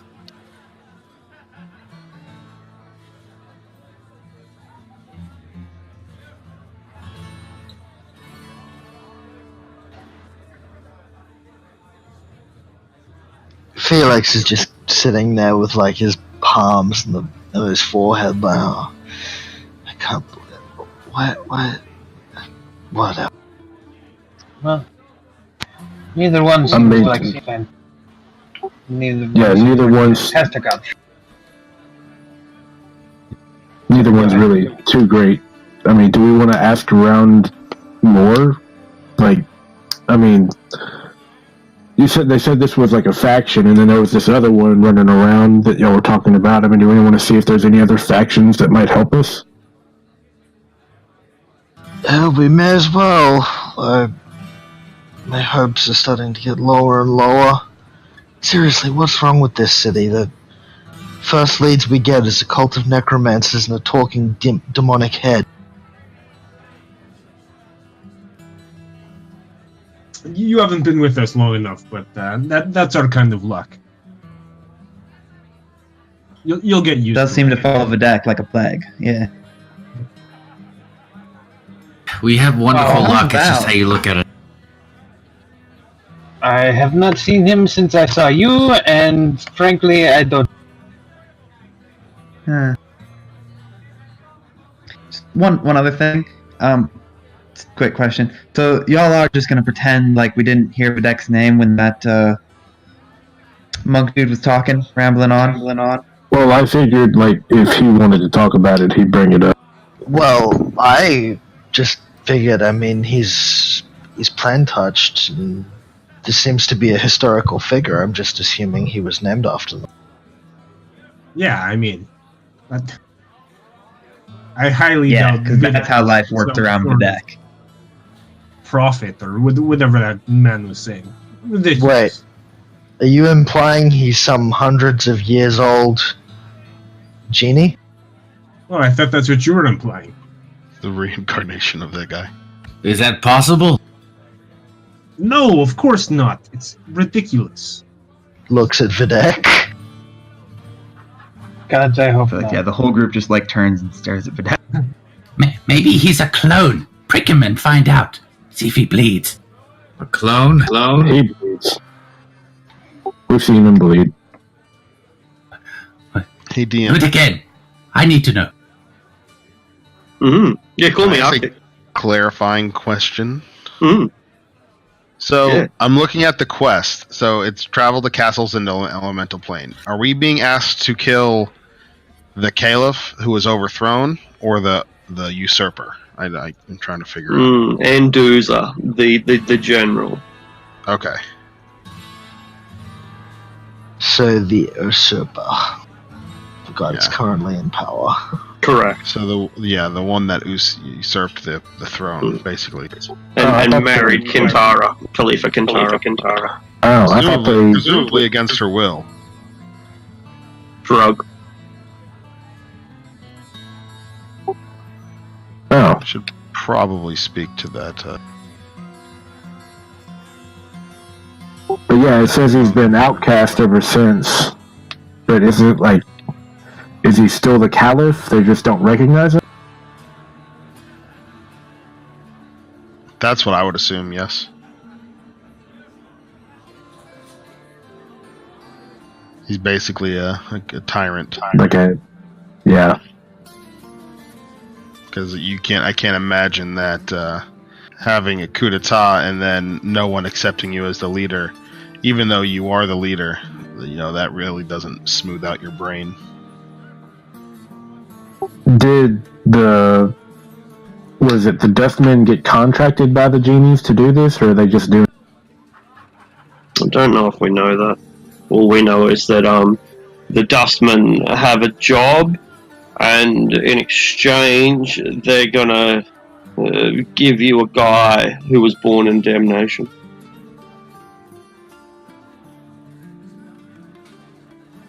They can also do a great deal on zombies and skeletons. So if you want any undead, then Yeah, not too interested on that part. Honestly, tips. it sounds like we'd be doing them a favor, like the genies. Yeah. We should probably talk to this monk, this Swami, to see if he knows anything more about any more history about the Caliph. That might be a good idea.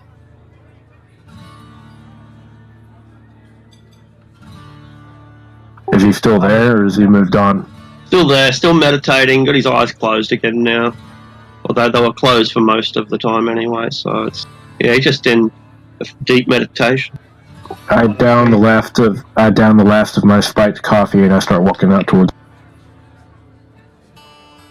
As you get close, almost close enough to reach out and touch, he crashes. Bam! Just slams straight down to earth, and seems a little bit bewildered. You were able to react as this old man falls from the sky. What do you do? Catch him. Okay, make a dexterity saving.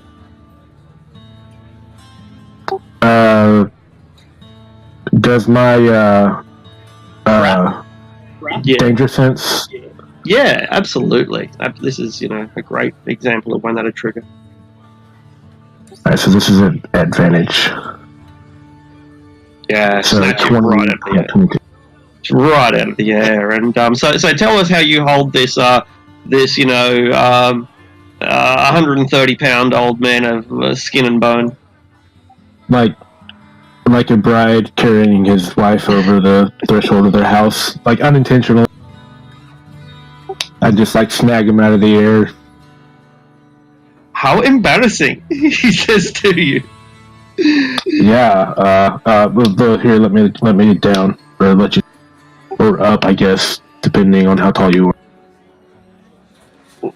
He looks into your eyes, and like he seems to be looking past them from one eye to the other, whether he's admiring the color like no man's ever admired them before, or seeing something within them, within the kaleidoscope of your iris.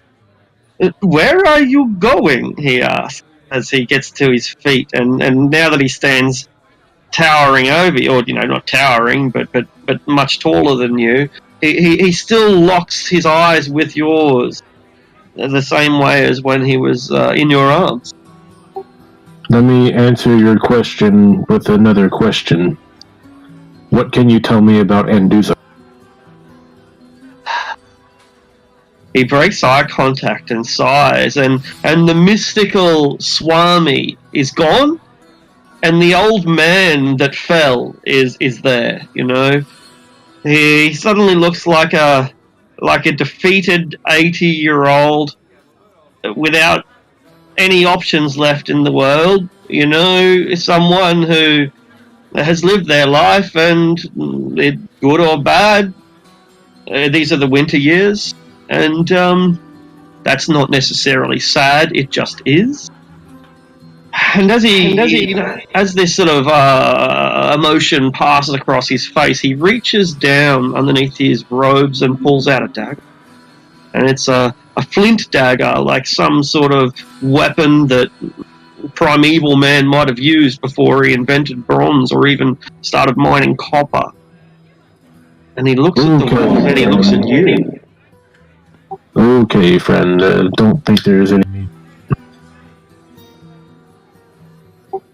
Look, I got some friends over in that cafe over there. You can come and sit down and have a drink of tea or something, and we can talk. I swore to kill Anduza with this dagger when I was young and foolish. But I have since taken a vow of pacifism. I have decided not to draw blood, not to kill. I eat only plants, and I will not harm another being.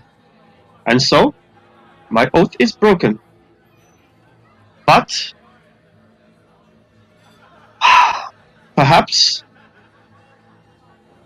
and he offers you the dagger.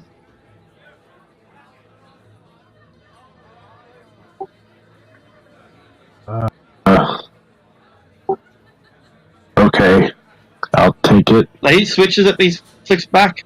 But I have a task which is difficult for an old man to do. Will you deliver something for me and put it somewhere safe? Depends on the item and the location. An egg, and it must be placed somewhere pristine, somewhere with fresh air, alpine conditions, preferably with some assistance, someone to guide it when it hatches and care for it. A nursemaid.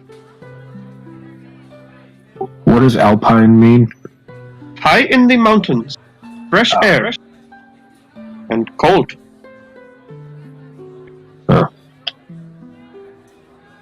How long do I? How soon do I need to do that?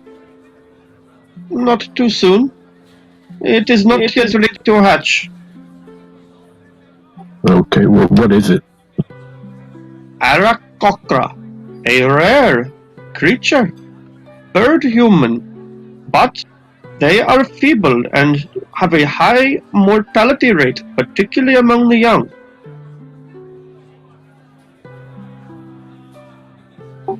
Okay.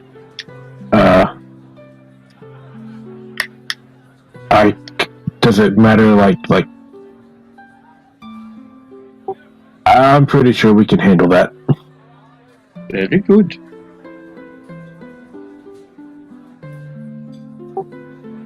So can you tell me about this Anduza? Actually, come back to this cafe so we can talk to my friends about it too, because they're involved in this as well.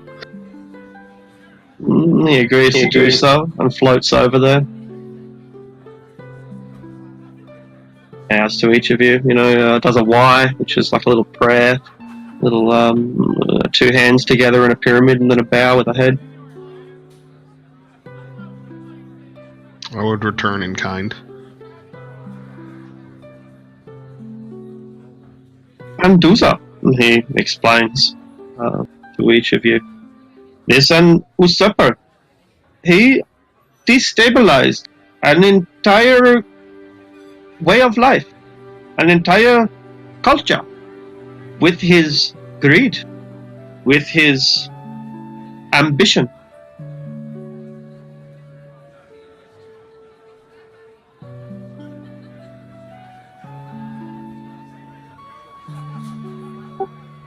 Details? Like why? I mean, Why does anyone seize power? For selfish reasons. Okay. Prestige, So he's not a good guy. glory. I did not think so in my youth, and I sought to slay him with this weapon. And he shows everyone the flint dagger. It was an oath that I had sworn, but now I will no longer fulfill that oath. I have no need for this dagger. So any special reason why you wanted to use that dagger? This weapon is as old as time itself. It comes from an age when the genies were young. What better weapon than something so primeval?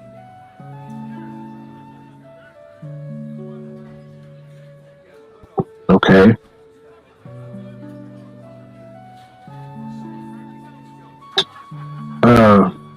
We also heard that this Anduza married some Khalifa. Yes. Are they still together, or is she back with the other guy? No, they are still married. She is a very good woman and always serves her husband. So if we can find her, we could probably find him. That would be correct. A man wishes to be with his wife.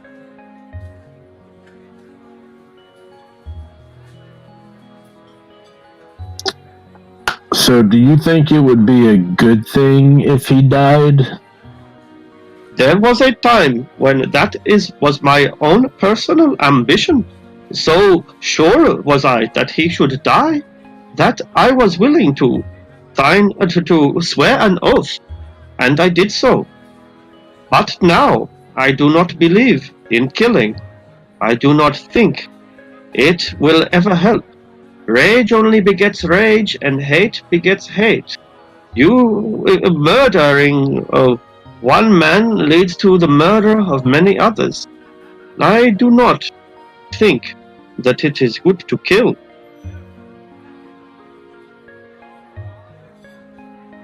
Thus, I have no need for primal scream, he says, gesturing towards the dagger, which is made from the jawbone of some creature, bound to a shard of flint or obsidian flint. Well, can I see that? Of course, and he passes it on. I never want it back. Oh. Ooh. All right then. But She's just picking it up to look at it and like, oh, okay. But now, he says, and he produces the egg from underneath his cloak. There's nothing there, just reaches in and pulls it out.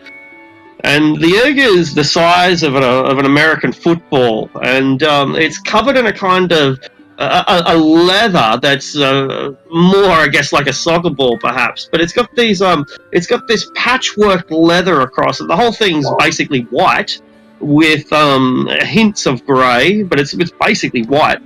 And he produces this large egg and offers it to Protor, as we agreed. Yeah, okay. Is it okay if this goes in a bag of holding or out in the open air? I think that would be suitable. I do not know. I am not a scientist. Why is this egg so special? It contains Felix, an Aarakocra. I don't know what to do with this, Felix. Take it. All I know is we need to get it to a mountain and find someone to babysit it. I'll put it in one of Alfonso's saddlebags. If you wish, if you think it can go within something like a bag of holding, I could put it in one of my belt pouches, and it should be safe within there. There won't be anything else in there for it to bounce against.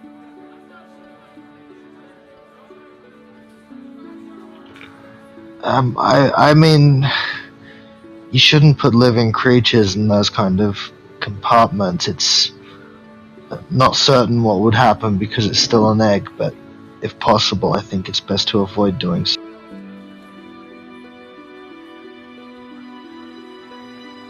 You're the druid.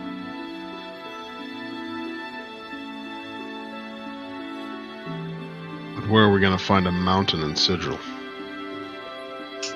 Points to the middle. Yeah. Not in Sigil. This is not where you take it. You must take it somewhere far from here.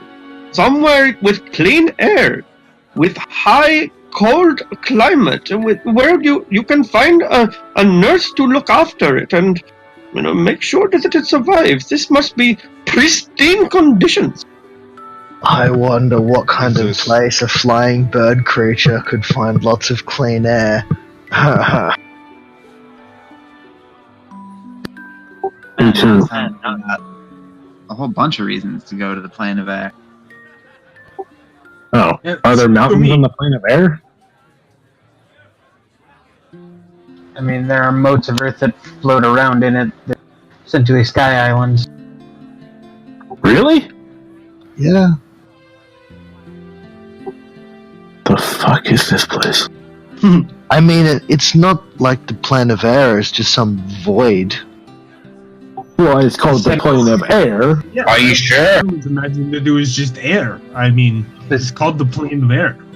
It's the same I'm with with the plane. Proper for once on this one. There's landmass in the plane of air, the plane of fire, and the plane of water. That's You silly. should know this. Do you How do you think know that there's materials? Just materials everywhere on the material plane? Yes, Oh. actually. Is this your first time to the plains? First time to this plane. I'm talking to the group. Oh, yes. Yes. This is my first time traveling the plains, but I've heard stories about a few of the major ones. I'm quite the plane traveler myself. I've been all over, really. Oh, where have you been? We got sucked into some place called Ravenloft, and escaped out of there, and there must be a couple more that I just can't remember right now. But I assure you, I'm very versed in traveling the plains. Truly most impressive, as I roll my eyes. Ravenloft. No, never mind. What? No, that was just a GM thing. Just it's never mind. Now it's not the time. So then it's. Yeah, I know. Are we going to the plane of air then? Looks like.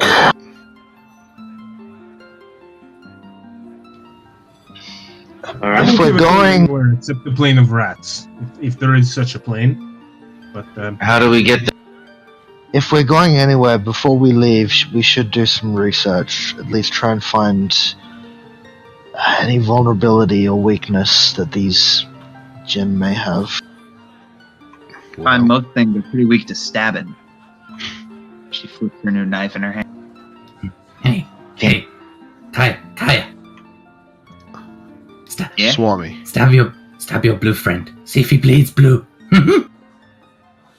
Can confirm. Do it. Can you What silence that? No. What can I do for you? So, what was that dude's name? Damn it! I just closed the thing. The bad dude. Enduzo? Dude. Hmm. So your goal was to once kill Enduza. Aye. Once upon a time. Sounds truly terrible. Is he a tyrant? Well, he has been responsible for a great destruction. An entire society and way of life was dismantled because of him. You see, there are many worlds in the multiverse, and many of these places have people. But there are powerful creatures that do not care one little bit for the life or the death of children of the mortal races. Anduza is one such. Yes. Anduza is one such, and he did not. Well, he has not administered the provinces of mortals very well at all, extorting many lives and slaves in his great war effort for legitimate. Does the Caliph Zindelzarian, does he live? To my knowledge, he remains trapped, as he has always been, since the coup d'etat. And where is that? In a receptacle.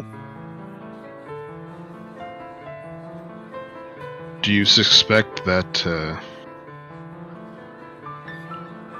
Enduza possesses that? I do not. I suspect that it was lost. I have heard an unconfounded rumor that his wife, their wife, the Khalifa Kintara, saw to it that the receptacle was banished from the castle in the clouds and taken somewhere, perhaps to the prime material plane, perhaps. Did she have a part in the coup? The Khalifa Kintara is a good woman. She is an honorable wife to her husband. Which husband? To the husband of the day. Like any good woman, she serves her husband. So her alliances are salient. That is a very harsh view to take of womanhood.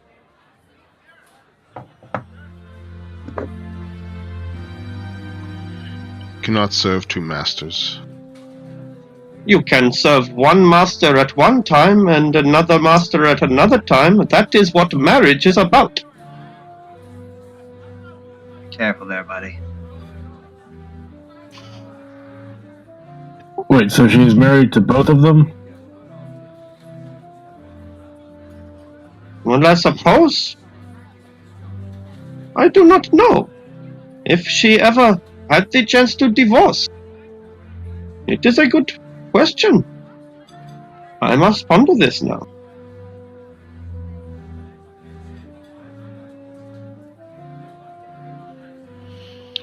Can you be married to two people?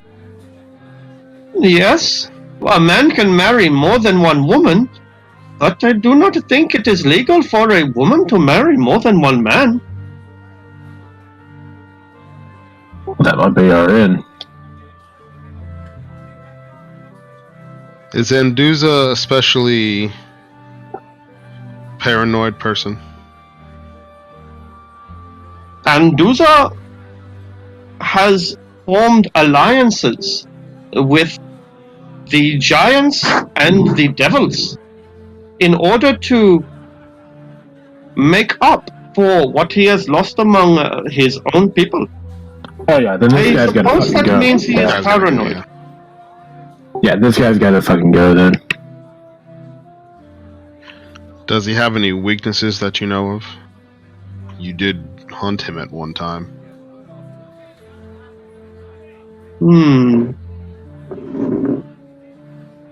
Perhaps Especially fond of drink or... his own shame. Because he has never been accepted by the genie nobility and he remains a commoner, this shame makes him a lesser being.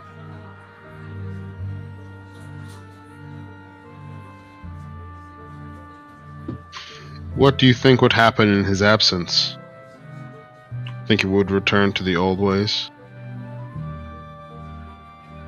I do not. The caliphate is no more. Time moves on.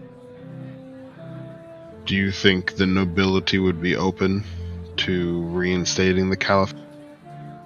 Perhaps it would spark a great war among the genies, among the jinn, among the Ifrit, perhaps even the other races of genies as well. I do not know. It's kind of similar with what's going on in Cormier right now. You know, with the king dead and the next dozen nowhere to be seen. All these little local lords are popping out. For now, I do not wish to kill any more. As I can see in your eyes, the trepidation. One does not know what happens. It is said that a war begins when you want it to, but it does not end when you will.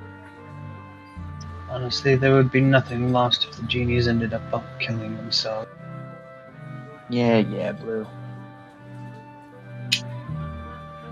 I got a question for you. Do you know what the heart of a cloud is? It sounds like poetry.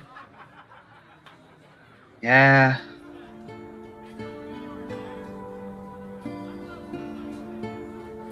It's what now? I was hoping it was something that was like tangible, that I just didn't know what it was. Some sort of Poetry. flowery phrasing.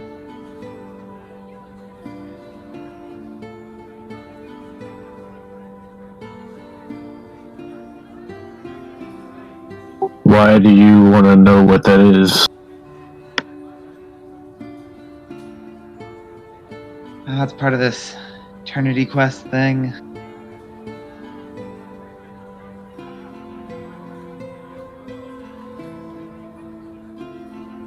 Felix, you've got this massive perception check. You would have noticed in the time that we've been here, in a couple of hours, or couple of days actually, that we've been here in the Eagle, you would have noticed like 1,001 different banners and posters for various factions, for various businesses, for various political points of views, and among them were the Eternity Quest. This Eternity Quest pops up here, there, here, there, here, there. But you know, in amongst the everything going on, you haven't got time to read every single brochure that every single tout tries to shove into your hand. Free drink, free massage, free murder. Well, not quite, but you know. Anyway, but the Eternity Quest. These are words that you've noticed. They've been built around the place like religious posters are. You know, not that that's legal in Seagull, but that's another story. This Eternity Quest, this is something I've seen advertised. The words in particular have been everywhere. It's not something I paid attention to because I thought it sounded like some kind of theology, but if you're seeking it, what exactly is this? It's basically just a giant treasure hunt through the plains. Collect some stuff, give it to this person and collect rewards. A piece of paper flies through the air, like so much rubbish and trash that just circulates in this vacuum city, and you snatch it out of the air, Felix, and that's what it says.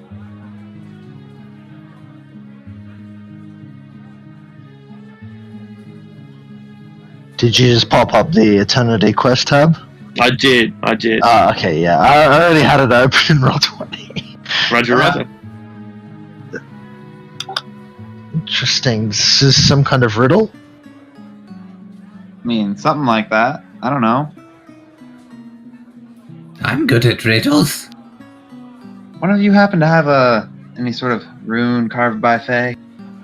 Given that we're from there, that one seems easiest. I don't have anything personally, but it would have been a good chance if it did.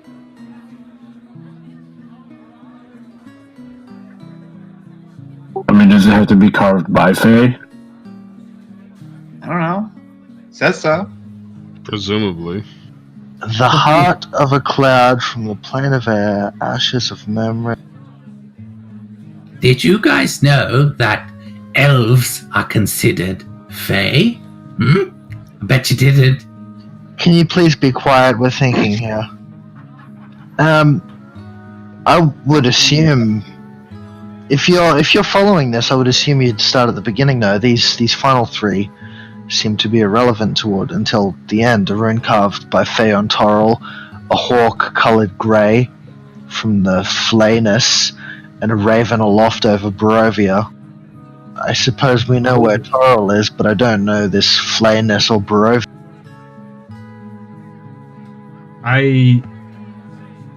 I sort of look over at Marinus at this mention, Barovia. He shakes his head. Huh, Raven aloft. That sounds like Callbacks.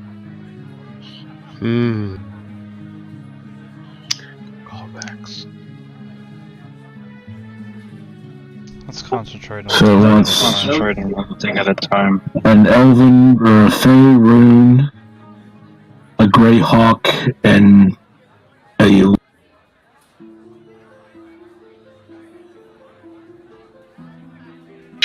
Oh, that's really clever. A grey hawk. I wonder where that would possibly be. Anyways, Kaya flips the knife in her hand again. So we going to go stab this guy, or what's the plan? Yes, let's go stab a guy. That would be pertinent. So you said the heart of a cloud was a poem, right? Now it sounds like poetry. Oh. Look, we have our own tasks, but these are interesting to say the least. Is there these rewards listed on the paper? Is there something specific that you're searching for, or is it just about the fame? I mean, make a pretty penny selling that junk, but no one's done it yet. May as well be the one to do it. Well, I'm just thinking our overarching goal here is to find the Major Shadow monster, but considering we're looking towards a war against the Zentarum when we return, if we get the opportunity, gathering powerful items like this to increase our power significantly could also be a good idea. I mean, if we can even get one of them before we go to hell, that would be a huge boon. Yes, but we don't really have a whole lot of time to Yeah, wait. there's a timetable too, that's right. But look, we're already going to the plane of air, that's settled. So, I mean, while we're there, we can, if something like the heart of a cloud pops up, we can deal with it then. Yes. Since we'll be there.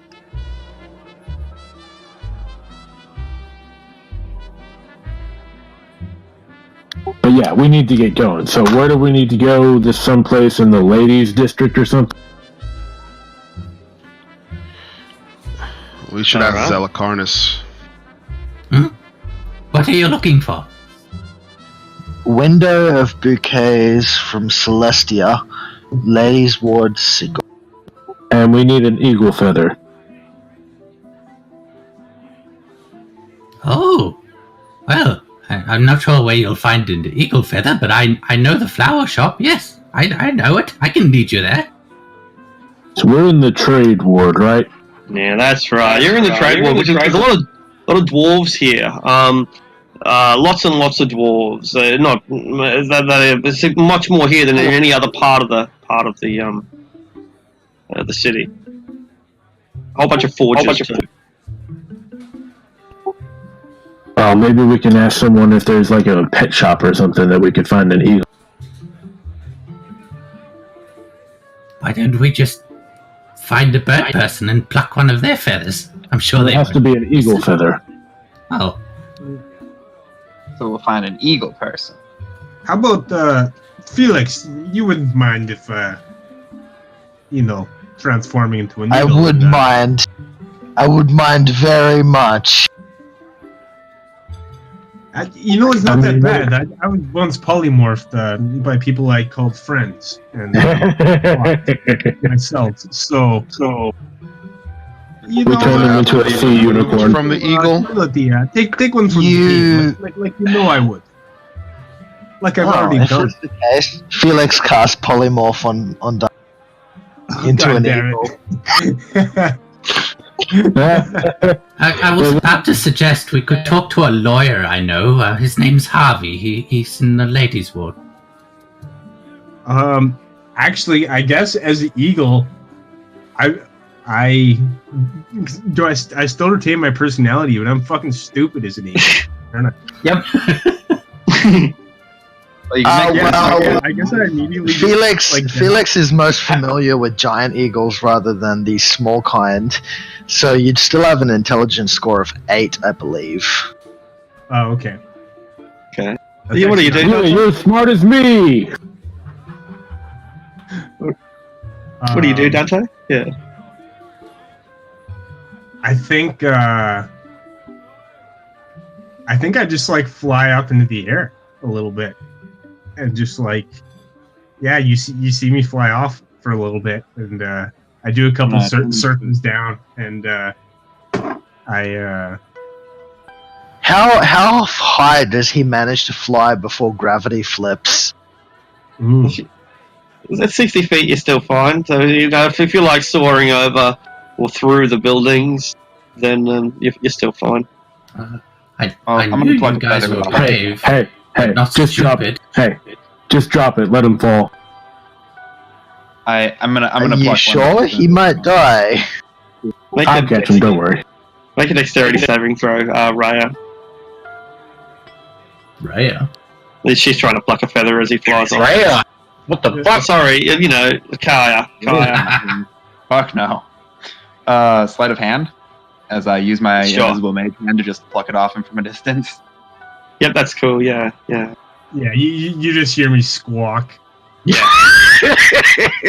You get the handful of feathers, and Dante starts flying through the forges, flies over all these dwarven forges at work, and you see the symbols of the gods, of dwarven gods, as you fly over these chimneys and work them.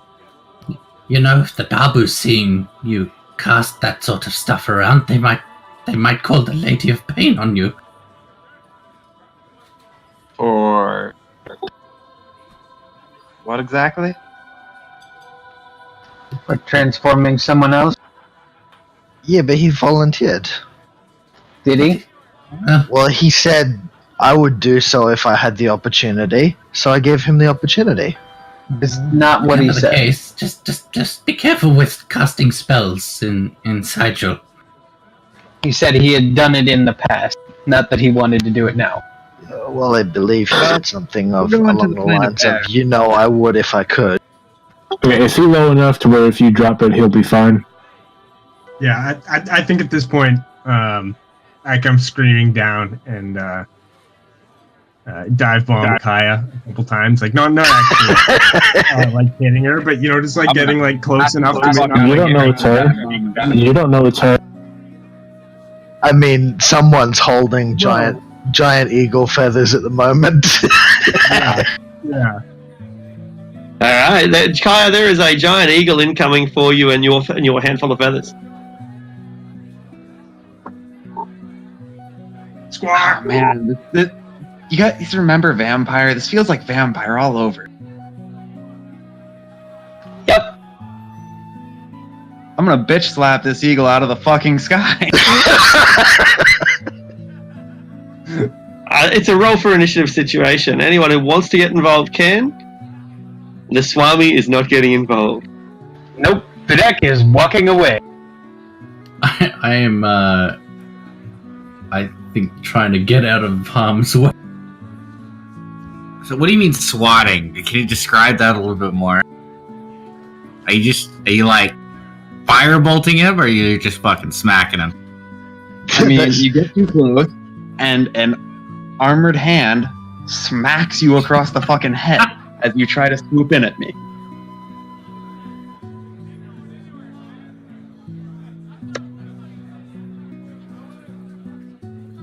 God damn it. Hold on. Cool. Hold on, I'm coming. Hold on.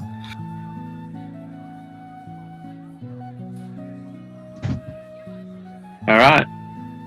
Keep trying to drag my token, and it's not dropping.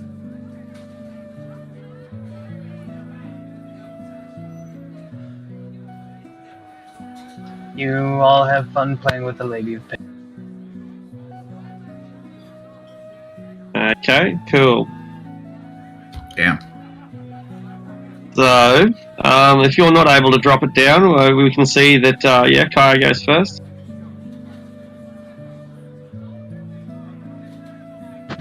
Cool.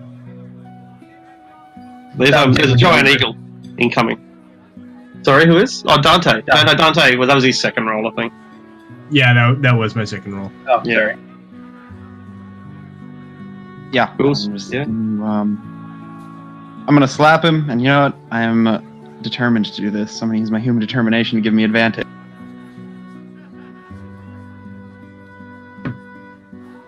And,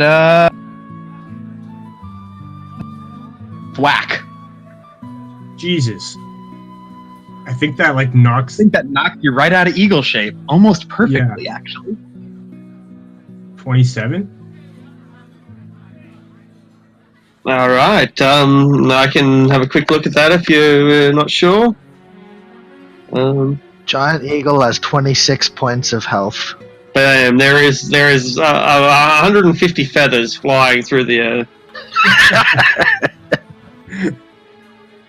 So I imagine Kaya just, like, punches the eagle, and Dante comes flying out of this puff of feathers.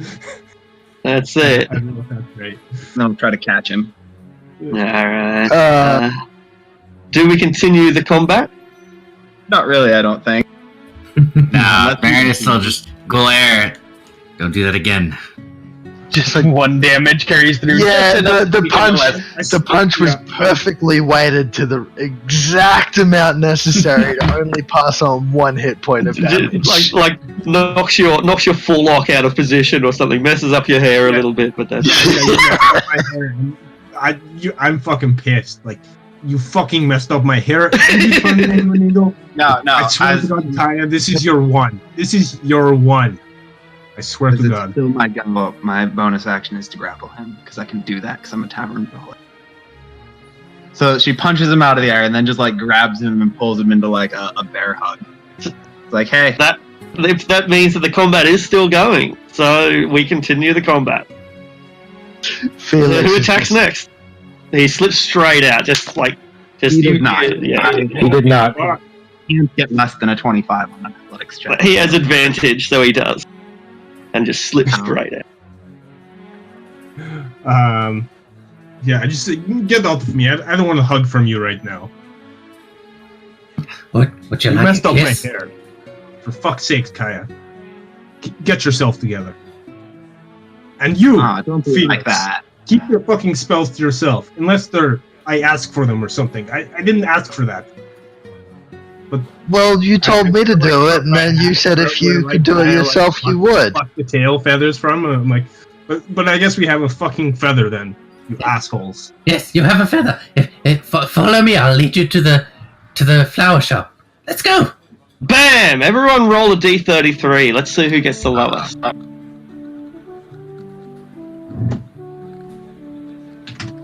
how I do. Oh. Dante's having a bad day. Vidic and Dante, roll off.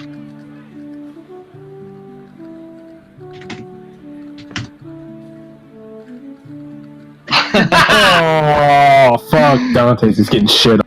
You almost run into him, Vidic, but you just slip out of the way, crash straight into Dante, who's just turned around. You've just run your fingers through your hair and given it a little bit of life, a bit of zest, a bit of style. Fuck you, you pretty fucker! And roll for initiative. For God's sake. All of us? Anyone who wants to, because Dante's in a fight. Dante.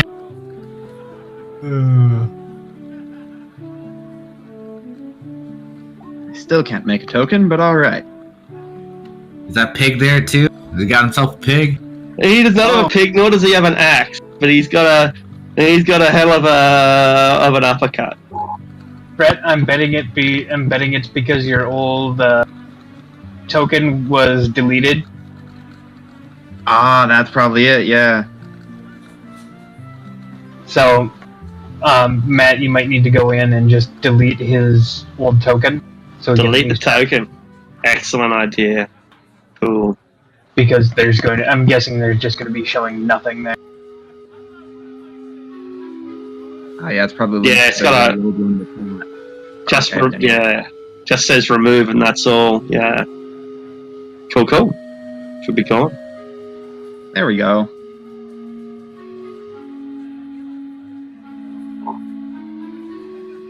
Righto. Okay, so this dwarf is about 4'5". He's broad as about 4'5" broad, big, muscular, red-headed guy, blue eyes. He looks fucking angry, and he's pissed. You know, you've seen guys when they walk straight out of a hotel at 4 a.m. Only it's not. I mean, it's going to be 4 a.m. somewhere in the plains. It doesn't matter. This guy is blind, drunk, utterly belligerent, and it's your fault. Your fault. You fucking pretty face bearded bastard. And he's swinging at you. He's already swinging at you, but you know, like, whoa, wait, swing, and so Kyra, is your initiative 22? Sure is. All right. So as he's swinging at Dante, and Dante takes a step back, what do you do? You know, everyone's within 30 feet if you want to be, or whatever. Yeah, since I was like right there, anyways, I'll step in and like just try to grab the guy's wrist. Think you need to calm down there, bud. Alright, so you should make a grapple check on him and athletics, and he tries to break out of it. Yep, athletics or acrobatic. I'm gonna say I get it. Yeah. Yeah, probably not getting out of that. But he's fighting and he's stamping on your feet with these steel cap boots, and he's trying to bite you. What do you do, Dante?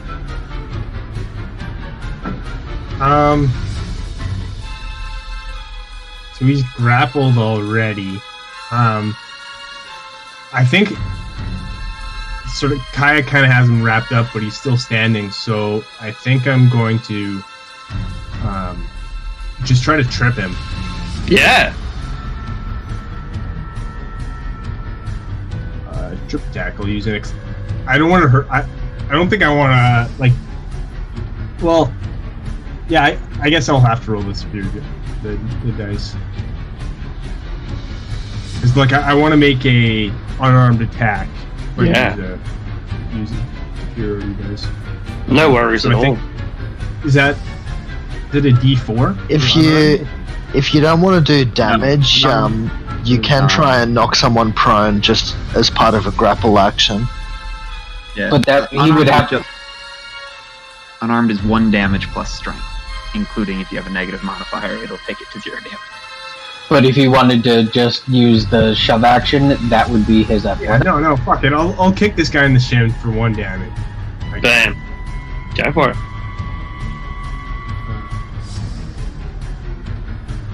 So it's a D20 plus your strength. Well, just it's a normal. You're proficient in it unarmed. Everyone knows how to fight with the, the Okay, strap. so that would be plus proficiency bonus. That would be 19. Cool. Yeah, bang, and you kick him straight in the shins, and he swears at you and tells you what he thinks of your mother. And you then use a trip attack on him, right? Yeah. So he makes a strength saving throw. And but he's like a little mountain. He's not going anywhere. Yeah, and then I'll jump back a few feet. I'll run behind Marinus, actually. Oh, that's the way it is. They're fucking ganging up on me, are ya? I'll take every one of you. I'll fucking bury you. I'll fucking bury you all. I just ran up to him and in Dwarven I said, "Calm the fuck down. You want to bring those creepy ass fucking things down on us and get us all eaten by that fucking worm?" Fuck you, race traitor!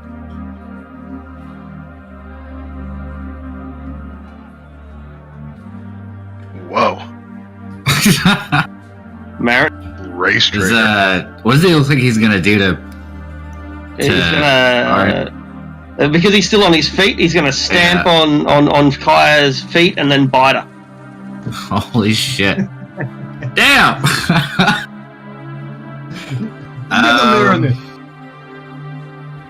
don't know what we can do, and oh man, we know that religion is illegal, right? That's when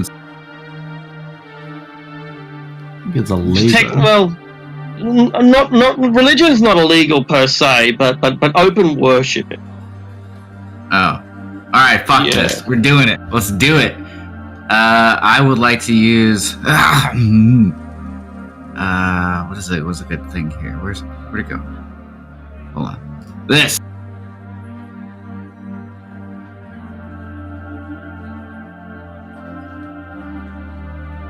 All right, so wisdom saving throw.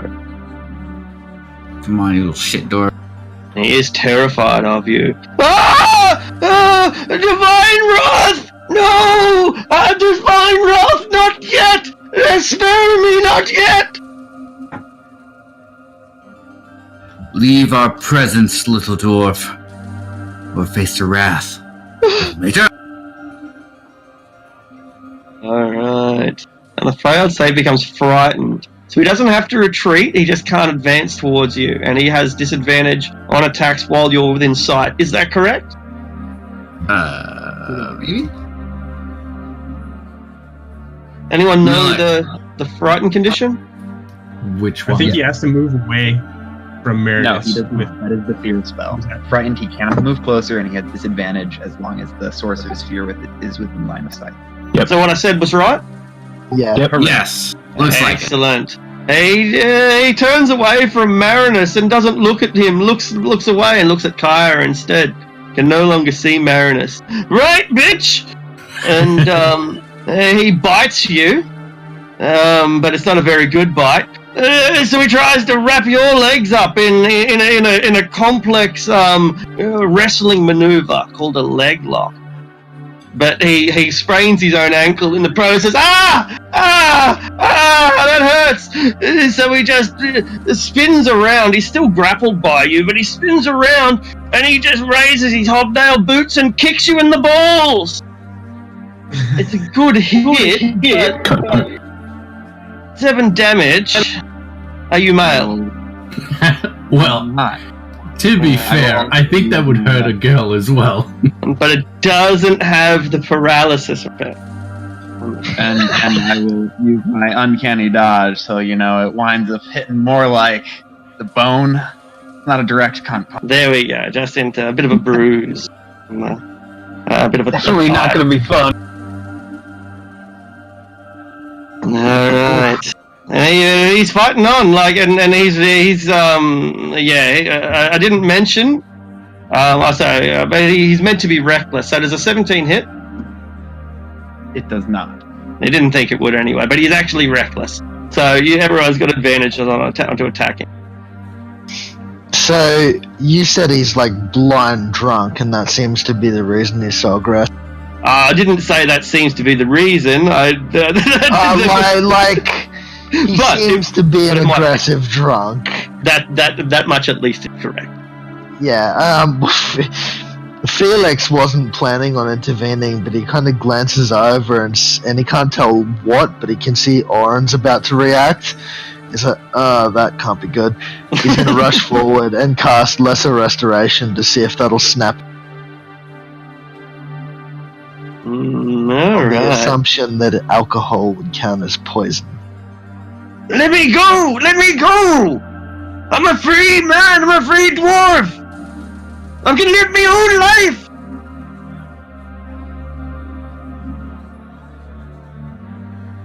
Or...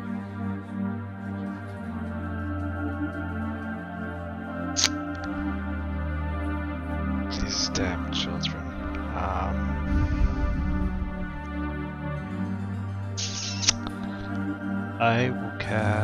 I will walk slowly up to him and just smack him with my palm in his face and cast this.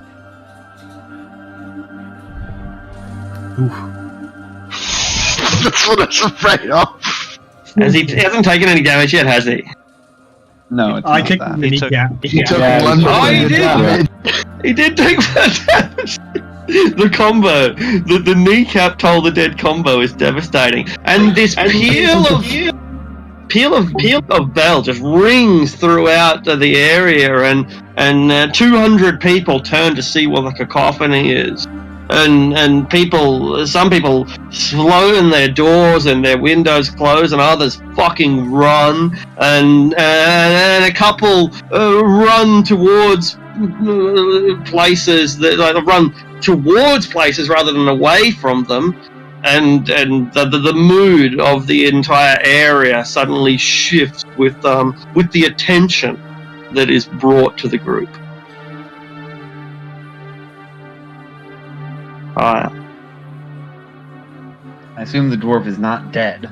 No, he is not. I mean, what's he doing now, though? Trying to bite you, going for another, thigh punch kick.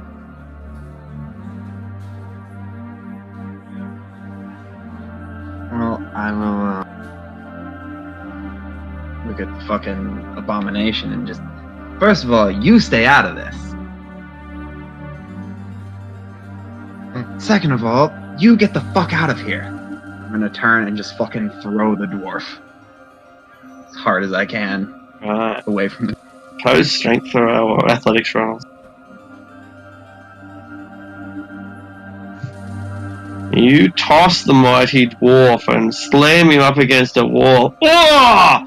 And he sort of collapses in a heap down beside it. Oh, me back! Oh! Me back! Oh! Oh! Starts swearing in dwarven. And then I'm gonna start walking away towards the rest of the group that, departed left towards. Maybe it was only Bedek that left, but... Bedek was the only one that actually left. I'm just watching.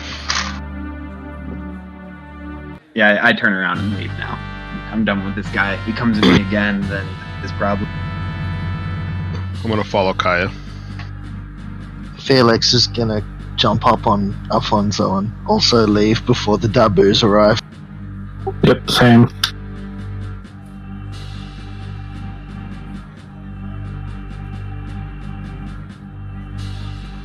Wait! Where are you going? You cowards! Fucking cowards! I beat you all! Fucking how many of you are you? A dozen and I beat you all! Fucking, you're nothing! I go up, fly up, into his face, and I just start going,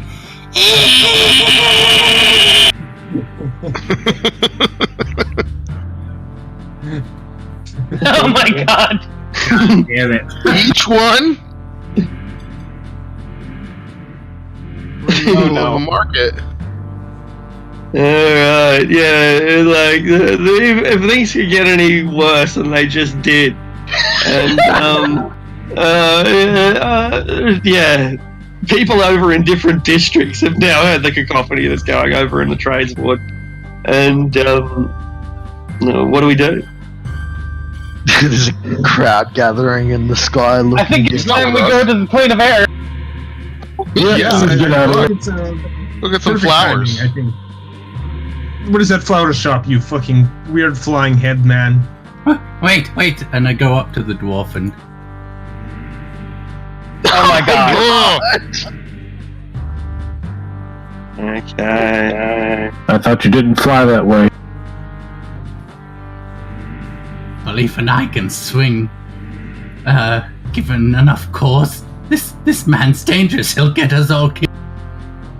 Alright, and you fly off, leaving this now sober drunkard to whatever fate awaits those who disturb the lady's peace.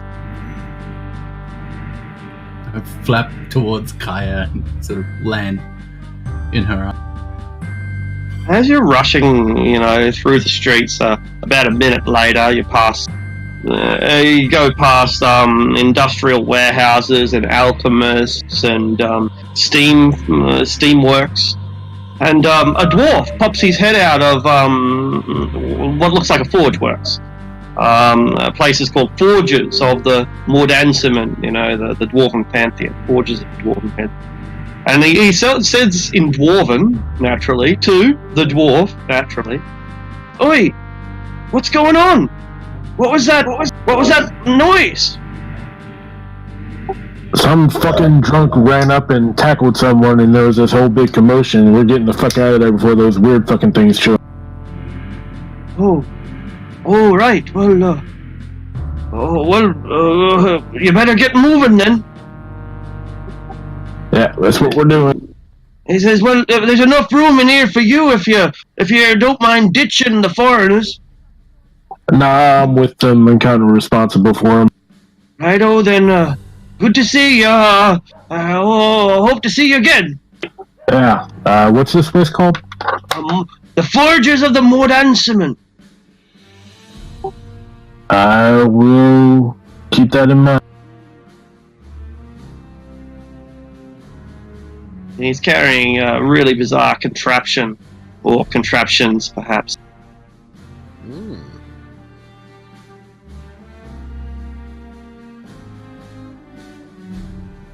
Alright. You zip down through the streets, winding your way past demons and devils and angels alike. And, you've soon departed the trades ward, or you're at least just sitting on the very edge of it. And there on the edge of it, you spot, how would you put it? It's a building clearly of elven design, a kind of natural feel to it, and there's even trees growing in the forecourt. These 50-year-old oaks and acorns, and it has a sign hanging out the front of it that says Sehaneen's Moonbows. Yeah, and there's this this little placard that is flapping in. Well, there doesn't really any wind in Sigil, but there are still fumes, and so I guess flapping in the fumes. You've lost yourself more or less in the crowd. You've reached the end of the trades ward. The heat is probably still on. Maybe not. You said this flower shop is called Sehaneen's Moonbows? Not the flower shop. No, we're nowhere near the flower shop. We haven't reached that yet. This is just some business that we're passing. Hey, Videk, isn't that... Yes. Videk's just going to look around for a bit. Things seem pretty calm, people are going about their business. There's a few agitated people, but it's the hustle and bustle of city life where the trades ward meets some other ward. Videk's gonna try to remember this place. Alright, as we're walking, I guess now, Bertha's gonna go up to Dante. What the fuck was that? What do you mean? He bumped into me. I just fixed my hair and the guy blew up. It's fucking dwarfs. You people always fly off the handle. It's ridiculous. You need to get a hold of your temper. True, but still, we don't fly off the handle unless there's a reason. I swear to God, I didn't do anything. I was fixing Don't my hair. swear to The guy God's came around here. the corner, bumped into me, and flew off the handle. Don't swear to God's here. He was probably jealous of that fabulous beard. I mean, that is very possible. Or if he was jealous of beards, he would have attacked Being me. inferior when you let them grow so thick and hairy. You need to learn some grooming. If he was jealous of beards, he would have tackled me. Right. Well, listen, I don't know what that guy's problem was, but yeah, I think everything's fine now, though. I don't see any of those doubles. He's gonna have a problem in a few hours. Alright, from now on, I think we should keep the magical hijinks to a minimum. Yeah, Just while we're in the city. That includes smacking people with whatever the fuck that was. Death automaton, whatever you... Control yourselves. Show some restraint. That has never been my strong suit. Then maybe we should try and leave this city sooner than later. Right. Floating head thing, I forgot what your name is. Take us to this flower shop. Zelicanus the Great. Whatever. Alright, this way. Oh, great bat head. I like the sound of that. Alright. You're right on the edge of the trades ward and the clerks ward. And here on the very brink is there are flyers everywhere, and Felix would notice it first, but it would be really hard for anyone with any sort of observational skills not to notice. Advertisements for the Arcane Emporium, a place that makes the very bold claim to be the widest range of magical items anywhere in existence. At the most reasonable price.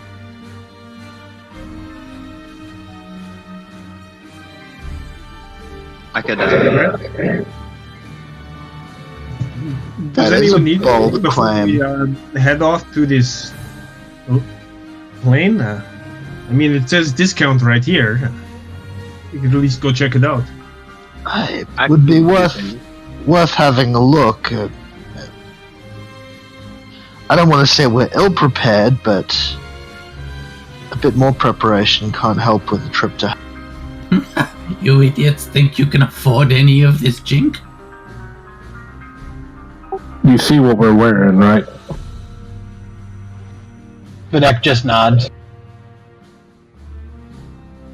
We're not saying we can buy the best shit, but, you know, we can throw our weight. Well, I hope you have something of worthwhile to trade. Yeah, we've got a flying head. It's got to be worth something. I assure you I'm quite worthless. I mean...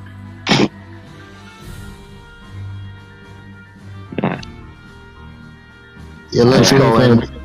If anything, we can lay low here for a little while.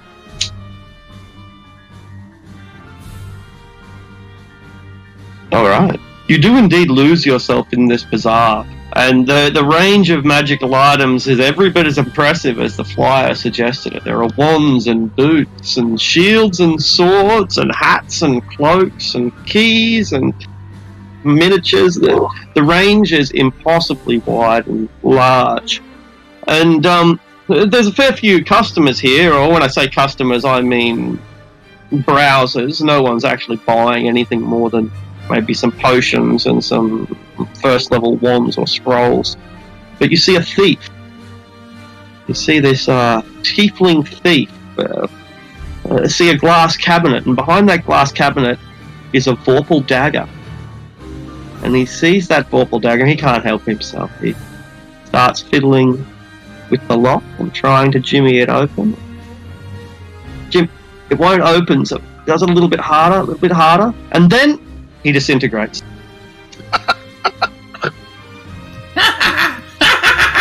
Did you see that? I guess that means. I guess that means don't steal anything. Yeah. Keep my hands to myself. There's always one.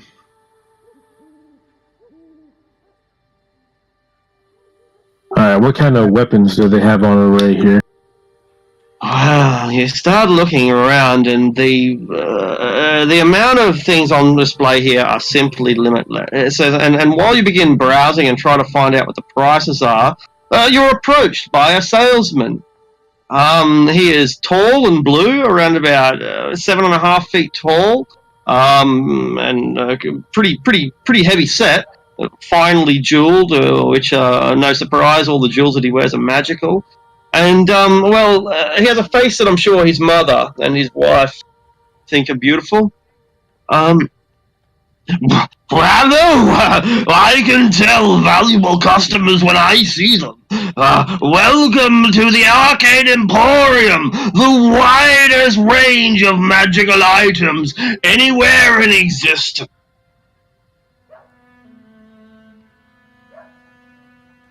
That's quite a bold claim. I've heard it before, I must tell you, and you must have more around. The really special stuff. Oh, yes. Feel free to browse. I'm sure you'll be here for a very long time. Is this the document you were talking about? Oh, yeah. Okay. Like, Ballsack chin. he's a Balchinian. What race is this gentleman? Make a history check. Ooh, Or nature. Oh, sweet. You're using this one. Nothing. Nothing? You got a 16. Oh, that's right. My turn.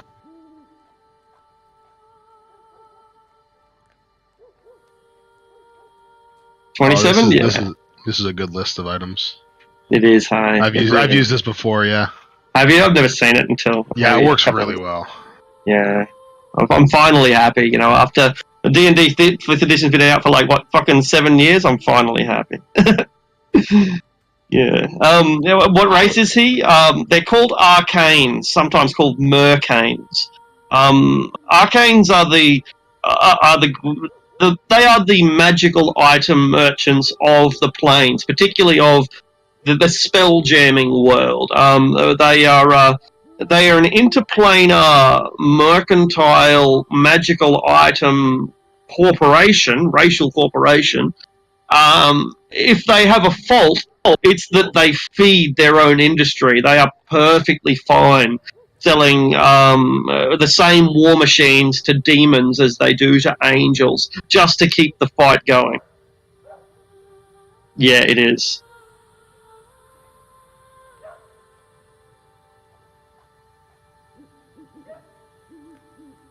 But they do a good trade, an unbeatable trade, in fact. Oh, fuck. Nope, that makes perfect sense. I'm looking at my fucking necklace on here. What is it? The amulet of proof against detection and location. Worth a bit, is it? Worth fucking 20k on here. Hmm. For an uncommon item. He'll buy it for 5. Fuck him. Actually, yeah, I'm finding this to be really interesting because yeah, they actually that would have taken a long time to figure out because they've priced items based off of their what they do rather than their rarity. Yeah. It's beautiful. This is a document that I would have loved to have made, but I knew that sooner or later I'd find it. I knew that someone would do a better job than I ever could, and I just had to one day. I've had this for a long time. I should have given it to you. Damn, I feel like I dropped So the good, ball. hey? Yeah, I've got this one somewhere, but I always mixed it up with the other Merchant's Guide, which is similar but not quite as. Kaya, look at this one. But can you get me this one? And I fly over towards a dark sphere of impenetrable void that reads Sphere of Annihilation. Yeah, he really Oh warns you my God. not to get too close. Like, we and the talismans of the way you control them, that's sold separately. But Kai will like step forward, look at the price. 15,000. It's nothing. What we really learned is if you really want to commit suicide painlessly, just go steal from this guy. true. I mean, Fucking what? Decanter of endless water? what about it? The cost? Yeah.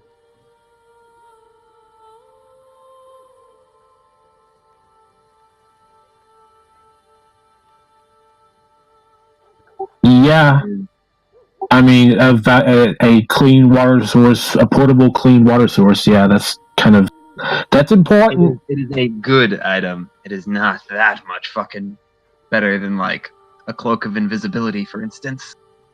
Well, it provides safe drinking water. Portable. You kind of need that to survive. So does a cleric.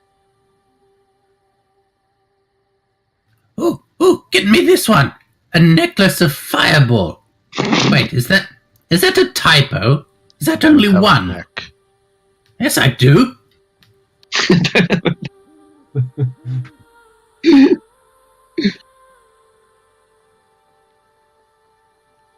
This is quite the exhaustive list. I like it. Mm-hmm. Yeah. Thank you very much. We're very proud of our service to all peoples of all philosophy.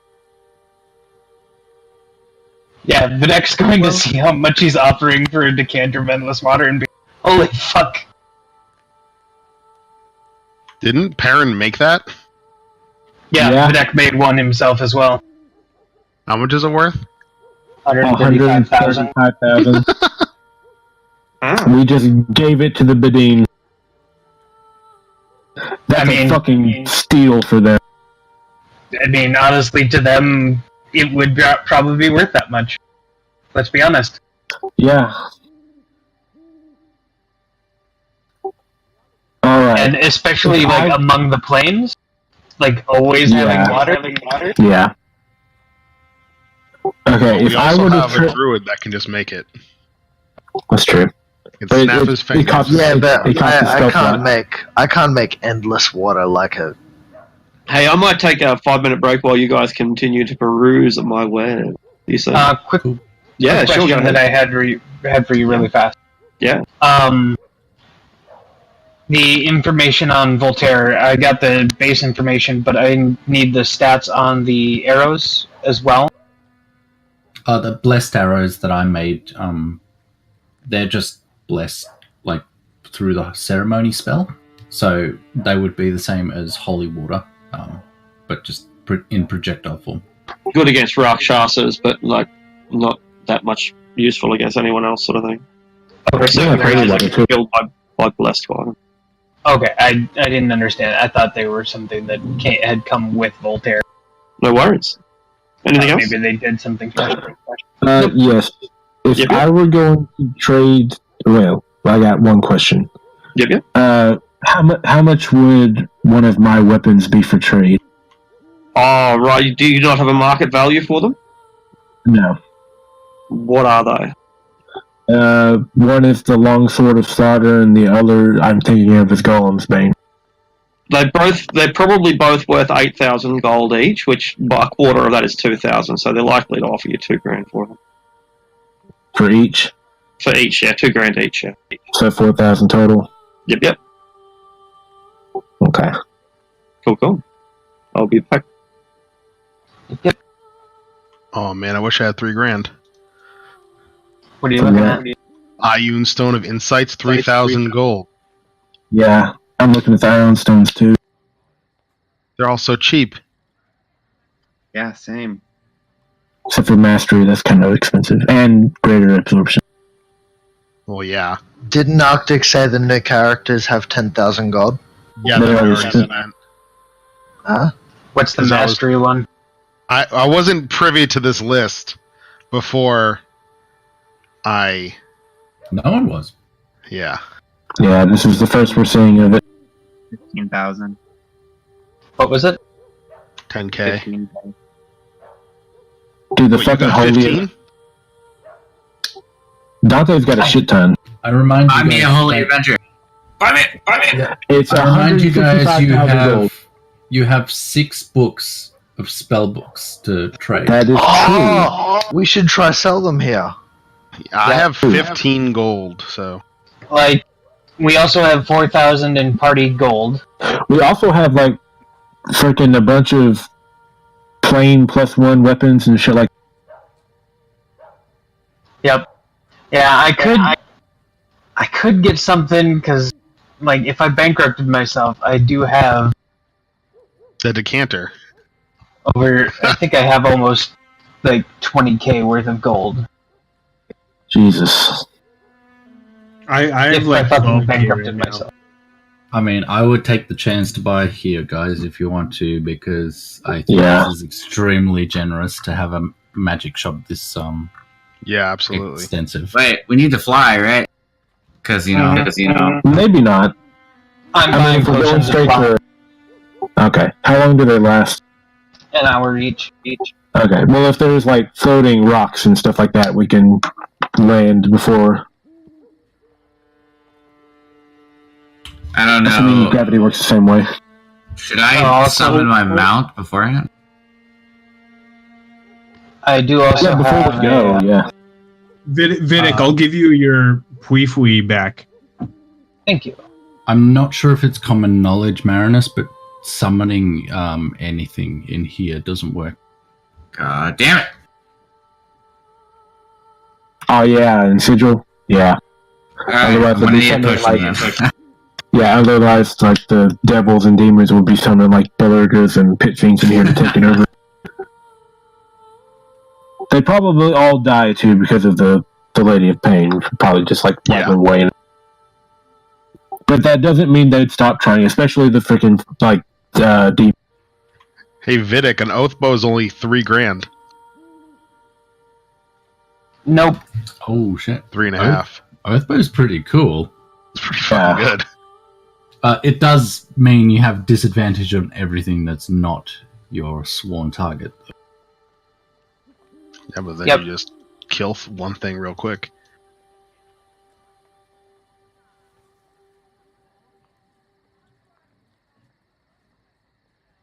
Who wants to buy me that fat Holy Avenger? Come on. It's right For there. 165,000? You guys should probably trade in the spell books, because I don't think any of you are using it, right? Except for maybe Oren. And then, see how much you have to play with. Yeah. Maybe ask Oren how much, or if he wants any of those spells. Oh, They that's won't a good give point. them to me. He's kind of a fucking monster. A little bit. Dude, the fucking War Wizards cheated me. My adamantine armor I paid like $2,000 for is only worth 5 here. Dude, we could buy an apparatus of Qualish. It's only 10k.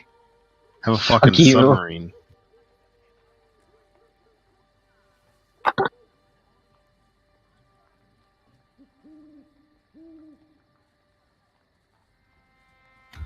This hurts my brain looking at all this. I'm like, half of this shit I don't even know what it does. It's like I'm spoiled for choice. Yeah, exactly. Yeah, exactly. I love it. Yeah, it's great.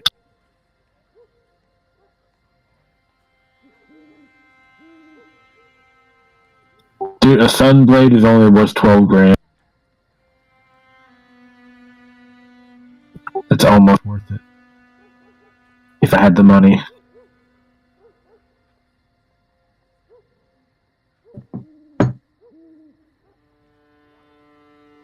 What does a Mace of Smiting do? Doesn't matter. I had the best blade. Fuck that. It fucks up undead and It, constructs, I believe. yeah, it does like a extra D6 radiant damage, or yeah, something. Is Arctic back yet? Sure am. All right. What are we going to ask him about the spells, the spell books? Yeah, I don't think we should sell all of them. I'd feel bad selling them all out from under. Yeah, we need to ask. Yeah. You'll have to calculate them yourselves. Give them the price of a scroll for each of the spell that is in there. When you've got added them all up, divide it by 4. I can do that. So if there's 20 first level spells, and first level spells are normally worth 25 gold, I don't know if that's the case, but if they are, 25 times 20, then divide by 4. That's worth 60. Right. Oh, Parent had the best fucking book. Oh, no shit. That's why it was fucking goddamn Arethyr. Yeah, he got a good deal. I mean, Perrin, actually, just thinking about it now, in the entire campaign, in the entire Forgotten Realms saga, Perrin is one of the only characters who has really done well for himself. Yeah, Get fucked over, but not Perrin. Just stumbling into it. Yeah, he's one of the few people in all of this Bashaba bullshit that ends up, you know, smelling like roses. Timora truly loves that man, or elf. Can I buy a sword of wounding in dagger form? I don't really like rapiers. Alright. Would y'all be cross with me if I used that magic Nightbringer mace, traded that into? For some extra? Splash Shard, fuck that thing. Get Yeah, that shit well, out of here. Is it worth 8 grand, or has it got a market value? Nightbringer mace +1 on a critical hit, con DC 13, or be blinded. Fresh save at the end of your turn. Holy weapon of Shar, fashioned in the Obsidian Hall within the deep. That doesn't have a market value, then it's worth 8. So you can get 2 for it. Yeah, 2. Yeah. So that's an extra 2 grand.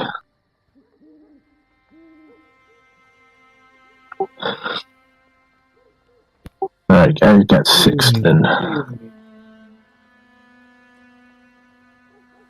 Am I able to buy a sword of wounding in dagger form? Yeah, absolutely.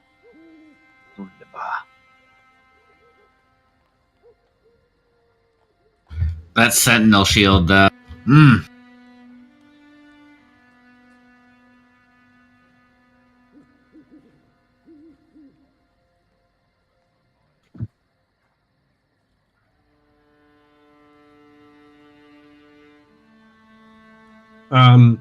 Do you have to attune to like +1 armors?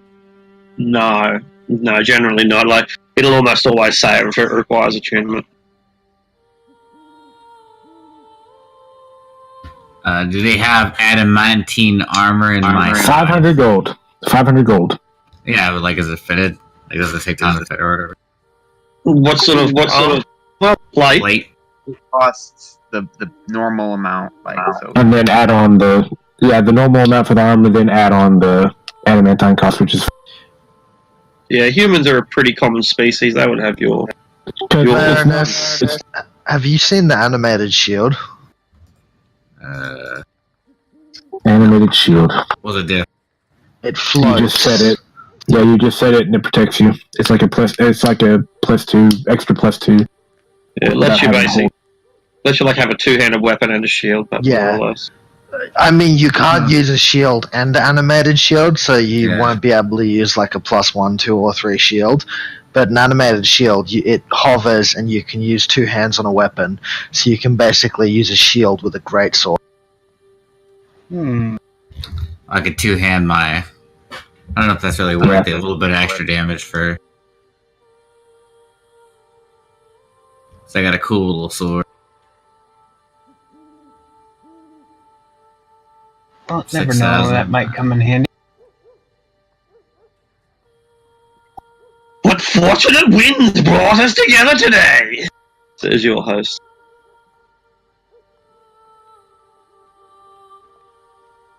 He's just happy to see so many people thinking about buying so much stuff. Oh, you guys actually buying. Yeah. Burks come through here every day, but cutters, you don't see cutters very often. And you're cutters. So what is that from? Burks and Cutters. Planescape. It's just the lingo here, basically. Yeah. It's the jargon. And so what, like, Burks are losers and Cutters are badasses or something? I don't know. Maybe. You don't know. You're clueless. Fair enough. Yeah, clueless. Yep. I am Just clueless. you and Cutters. But this guy says that you're not a Burke, you're a cutter. As in, you know, he's complimenting you, apparently. Yeah. He's treating you fairly well, you know. He's hoping that you buy. He's clearly going to be fucking pissed off if you don't, because he's wasted all this time with window shoppers. Someone's calculating the spells, right? Yep. But he's bought some Doing things that. off you, so that's, you know, we're doing Taking trade. a He's while, happy. but- He likes you. Sovereign glue is only 400. That's exactly what I was just putting on there. This ring of resistance. Do they have one for fire? Sure do. Most common one. We've got a range of styles. I have 1,000 I can give you if someone wants to loan me 5,000. For us, it's absolutely non-negotiable. Not you, everybody else. Again, Far we've got richer than 4,000 in the group fund. Yeah. I got my eye on that Iron Stone of Insight if someone could float me $3,000. Oh shit! So you need to borrow money, eh? Interesting. I'm not one for worldly What possessions. sort of offer are you willing to make me? If I'm going to lend money, I don't do it for free. I can keep your enemies off your back.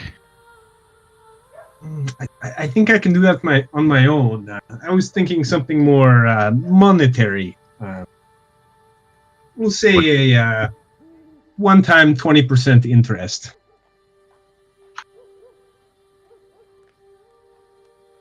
Non-compounding. Becomes- I'm giving you a great deal. He comes from a banking family. It's his thing. My people don't do much with material things, but I feel like that item would help me in the fight to come. Oh, so you do things with material things. Yes, I see. You need that thing, and I have the material gold to help you. So how much do you need? 3,000.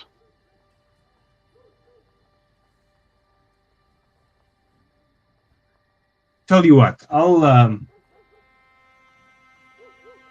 if you pay me back 3,800 as soon as you get the money, I'll lend you your 3,000 now.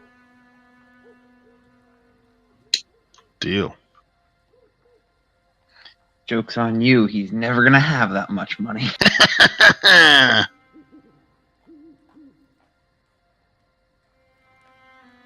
All right. Yeah, I'll lend you $3,000 then. Beautiful. You have your Ion Stone. It was made by the Netherese in a faraway world called Faerun, or Toril. A guy called Ioun made it. Like, the dude's a legend. Here he's godlike. Got a good business model, let me tell you that.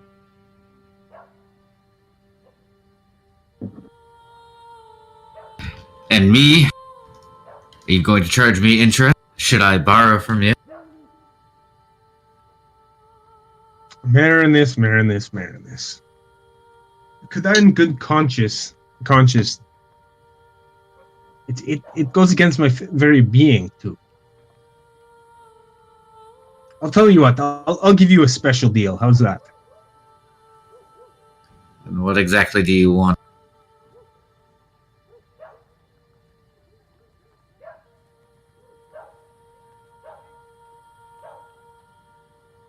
I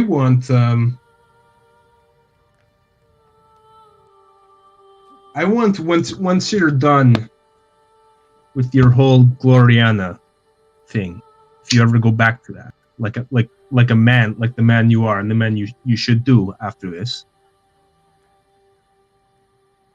I want you to swear that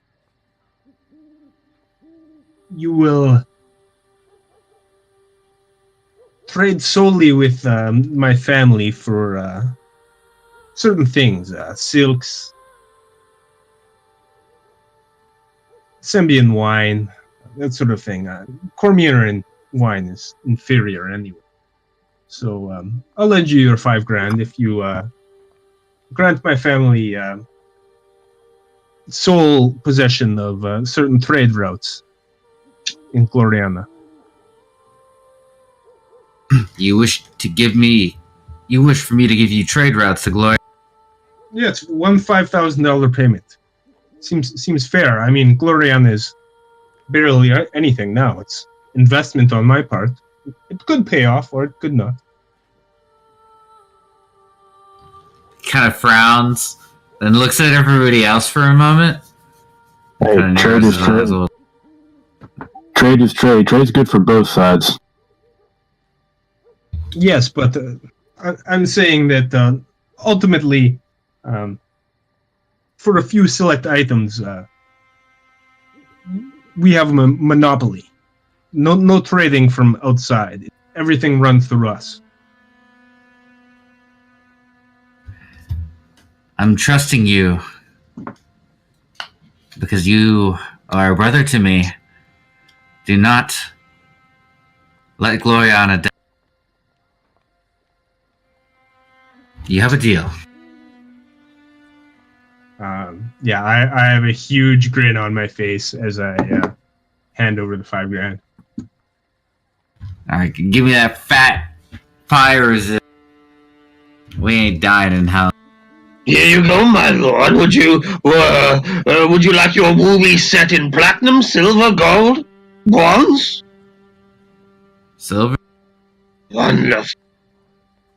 Presents you a silver ruby ring that will protect you from fire. Resistance, that is. I'm poor.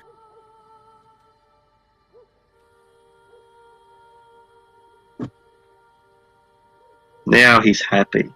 Now he's bought and sold, and making a couple of 100 gold pieces a day is not a lot of money, but it gets you by.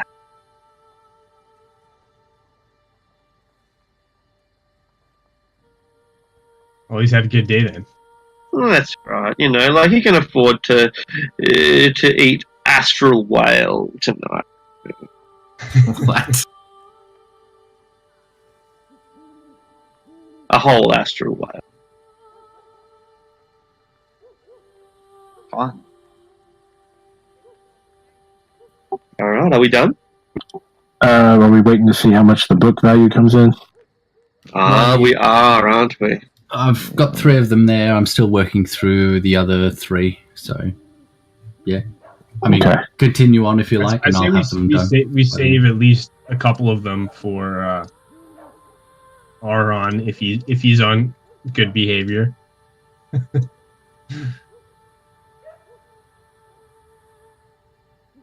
want to save the higher level one for? Yeah. Yeah, so book 6 or whatever. Yeah, thanks, Zev. That's all right. Yeah. I'm not doing anything else except for shrieking in people's ears. So. Yeah, this is better. Which is fucking hilarious, by the way. Yeah, so are you going to be like a regular thing, or? No, I can't.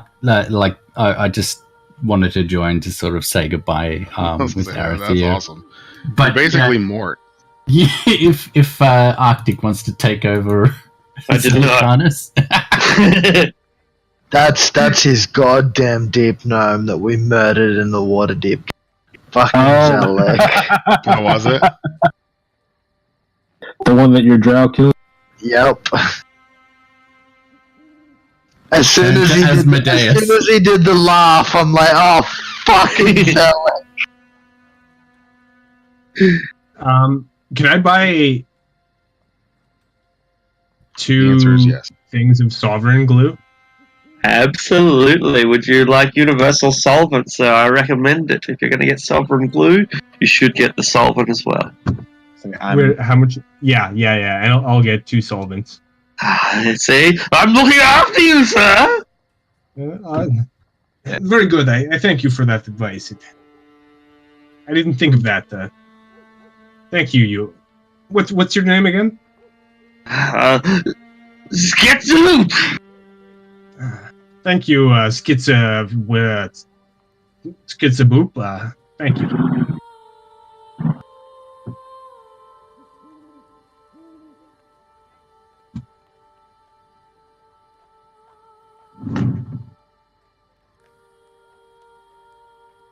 So, do I need to run every individual purchase by you, or if it's in this document we can get? Yeah. You tell me what you're getting, but yeah, you can. Some assorted potions, primarily the flying kind. Sure. Elixir of health as well, just in case. Yep, no worries. Scroll of protection from fiends, and a scroll of protection from elementals. All available.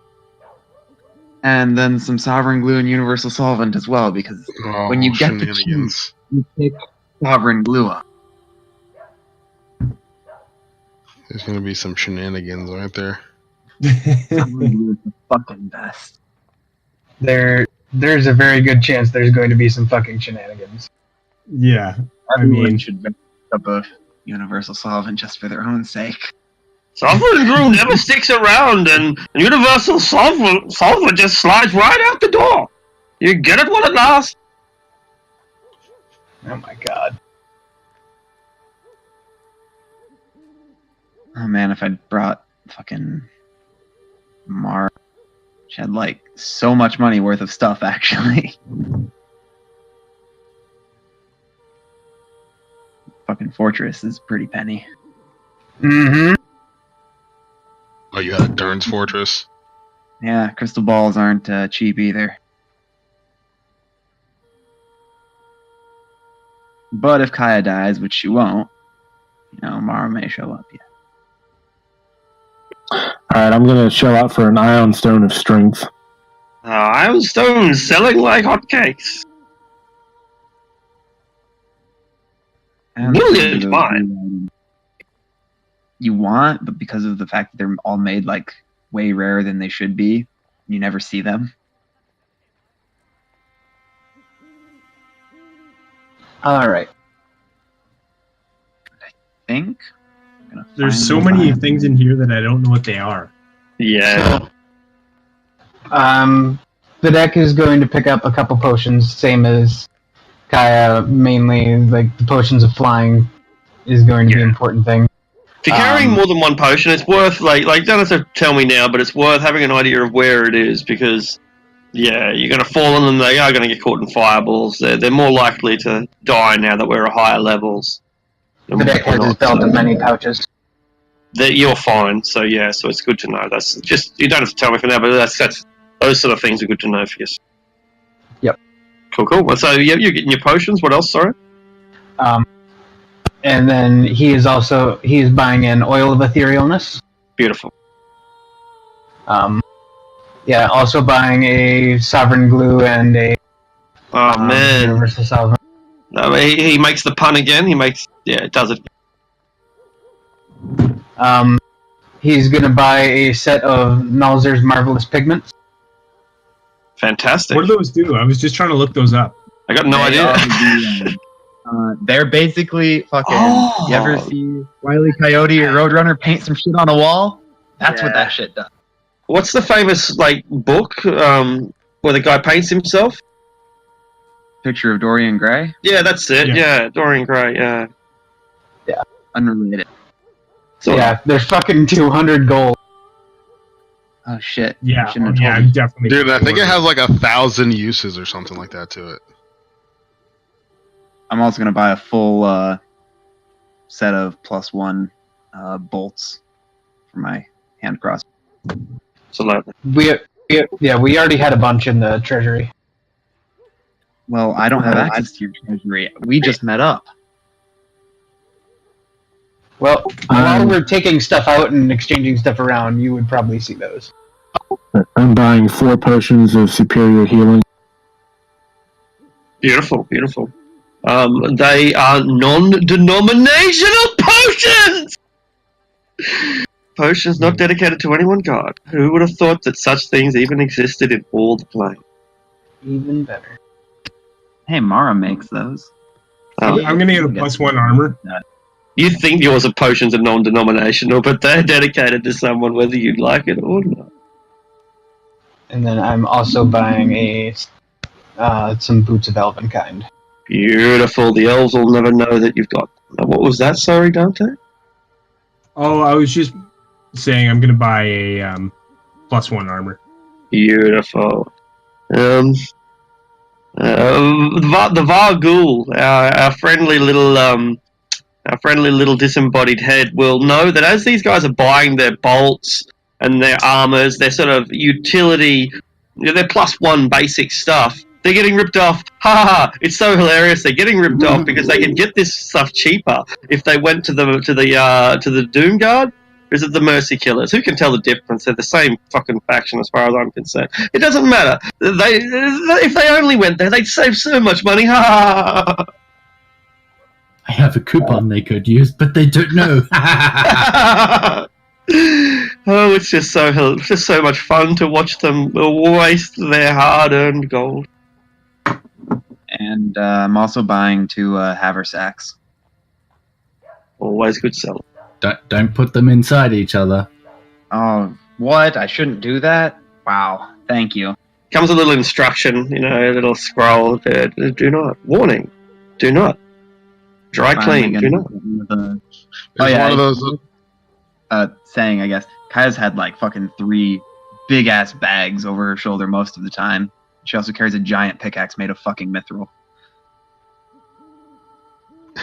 It's Don't one know of if those that like would stickers that says "Don't put babies in it."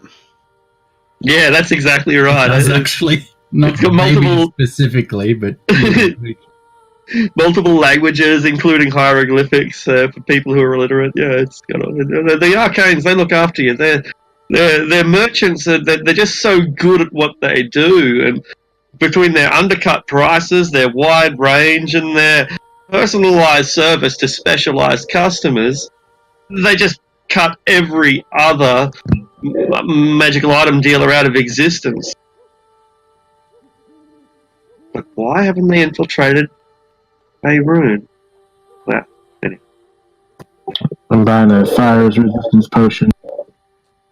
Happy to sell it. all right. That's the big main books. I'll do the other 2 wizard books as well. That's Fantastic. Do we want to save the 6th book? Yeah, let's say book 6.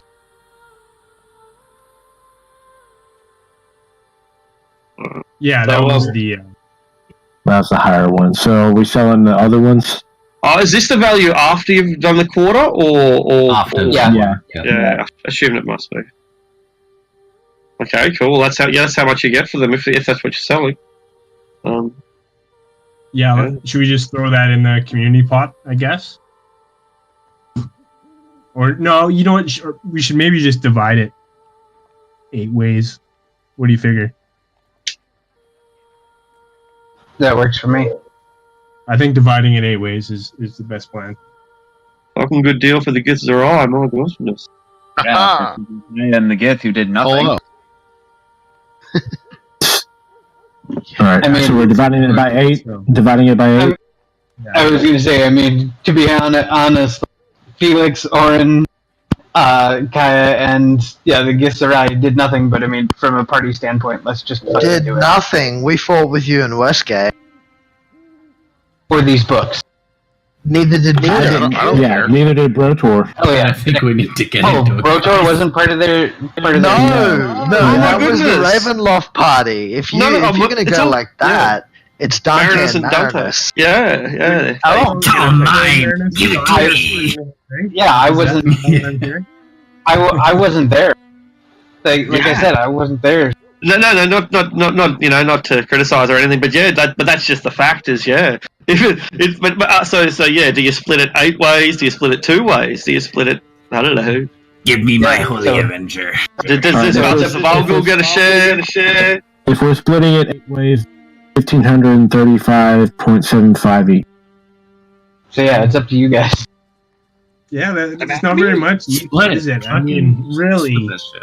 to keep money together, you can get get better interest. Yeah, I'm one of those people. I don't particularly care. How much was it? No, I'm just fucking around. 1,535.75 each. Yeah, I think Dante would want to split it 2 ways, but Given the circumstances.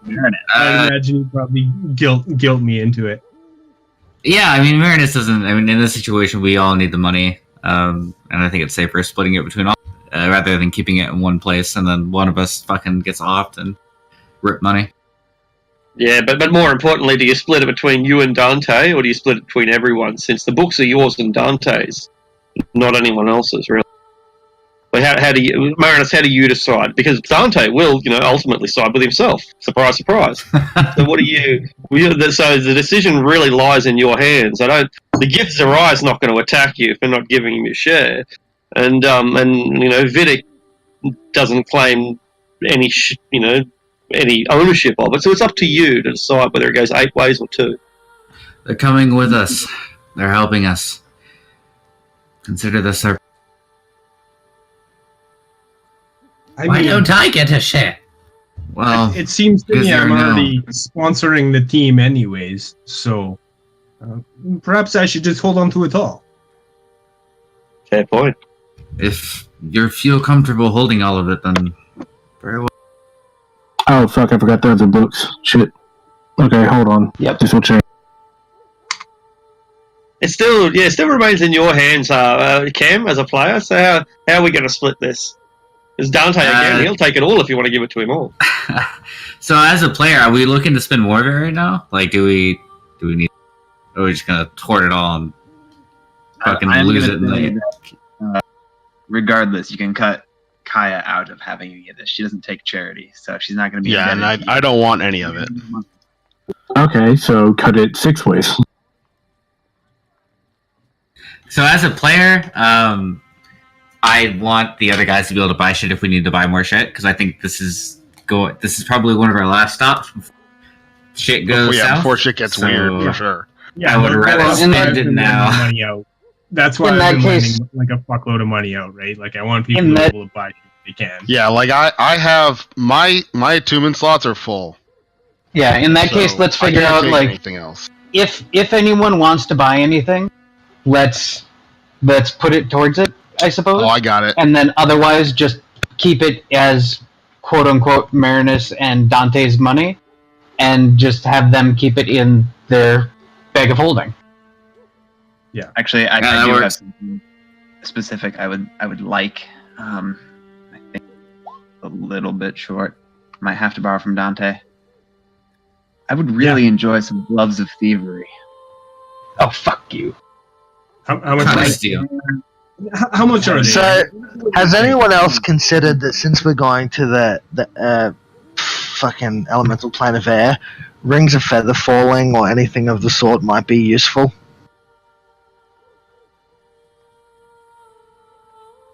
Scrolls of feather falling. I don't need it. Slow fall can only do so much when you're falling like thousands and thousands. Well, what happens when you hit terminal velocity? You can't take more. You pull out a book. And Vidic is going to hold up one of the potions of flying. That's why you have these. Oh, I'm perfectly fine myself. I'm just suggesting for those of you that can't fly.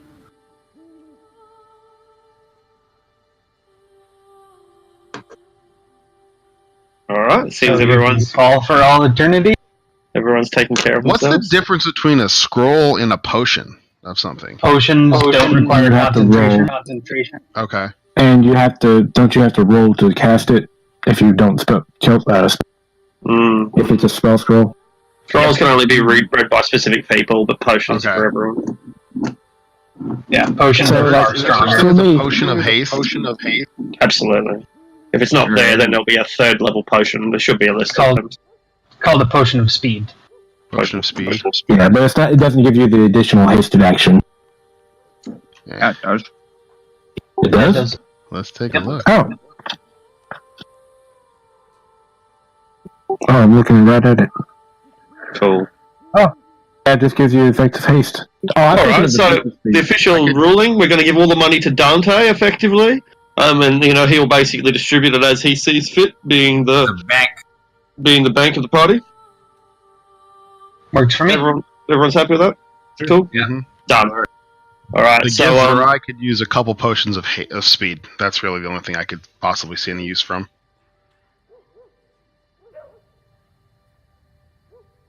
How much? Cool. They're Yeah, 400.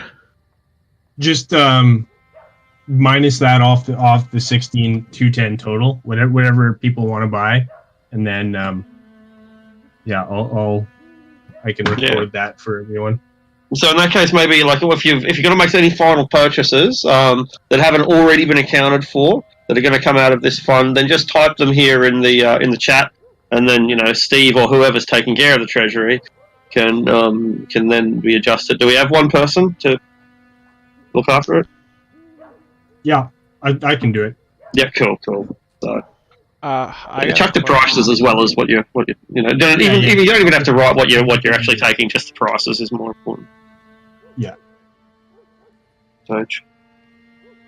Cool. How does this Ion Reserve Stone work exactly? Like, how do you put spells into it? It's basically like it functions similar to a ring of spell storing. I think you need to prepare the spell, cast it into it, and then it's in there until you use it. And do I need to roll, if I buy it, I need to roll a 1d4 to see how many spells are stored into it? No, this one will just come empty with 3, presumably. Yeah, that's right. Spells. And then how much space does a third level spell take? Like all 3? Like slots. The whole thing. Yeah. Okay, I will buy. So you can have 3 first level spells, a first level spell, and a second level spell, or a third level spell in it. He's doing a great trade in the Ironstones. He mutters to himself how he's going to have to find some people to go raid some Netherese tombs to replace all of them all. And then I will take 1,000 out of the treasury and then spend 4,000 of my own money for a hat of disguise. The ever popular hats of disguise. Nothing goes better on a first date. Oh no, I didn't give anyone the hat of vermin. That was Morn's favorite hat. How could you not give it to anyone? I know. Oh, you know what? What?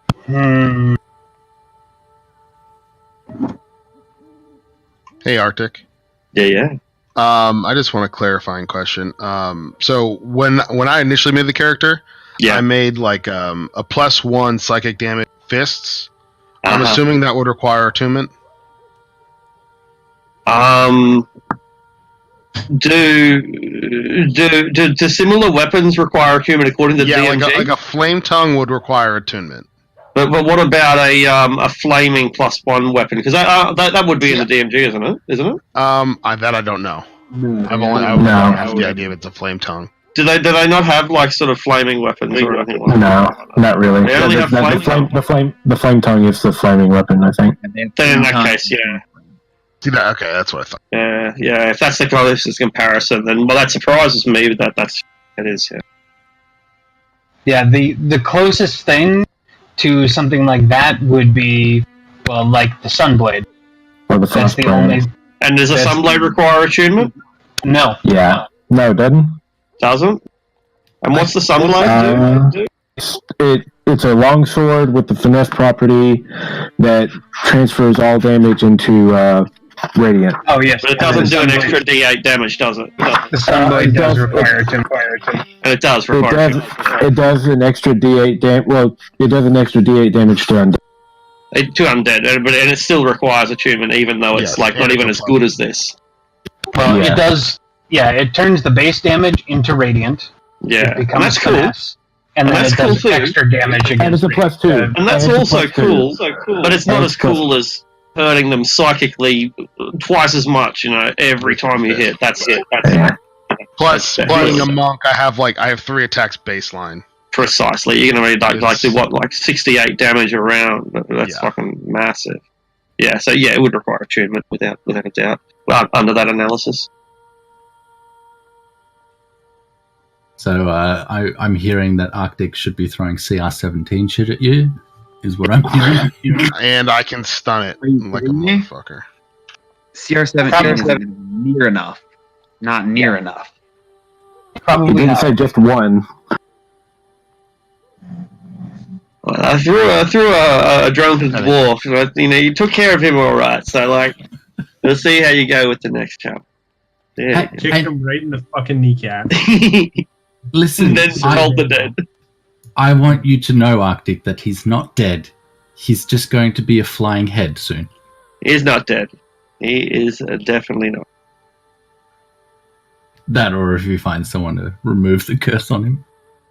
Entirely possible. Hey, as long as he stays in sunlight, it says the curse doesn't advance. Is this considered sunlight here, though? I suppose. Can you imagine if you unwittingly had that curse on you and you just spent all your day outside and then, sunlight? Or you could just have a sunblade on you the whole time and have it activated because that's sun. And as soon as you drop it, your head just pops off. It's the fucking reverse of the goddamn, spending the night with someone you think is hot and in the morning, ugh.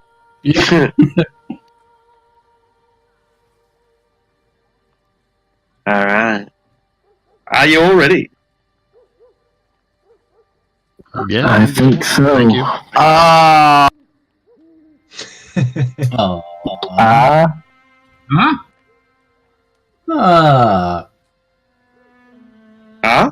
I don't suppose there is any chance in getting back to you briefly after we've moved on from the store? Negatory. Although the Arcane Bazaar's not going anywhere, he says with a little bit of anxiety, as if he's not quite sure if the Arcane Bazaar's actually not going anywhere or not. Oh, man. What are the odds of us fighting in the dark? Is that something you guys generally do? Not so much, but okay. Who knows? Shit happens, man. Who knows? Because Githzera, I conveniently don't have dark vision. I mean, you can buy Goggles of the Night. It's funny that they think themselves superior to all other beings, but they don't have. That's Gith Yankee, dude. Oh, actually, same we're difference. We're chilling. OMG, you called me Croatian? I am from Slovakia?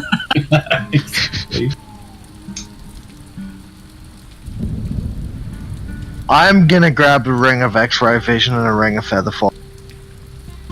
X-ray vision because why not, and feather falling because if I get knocked out of wild shape I'll be fucked.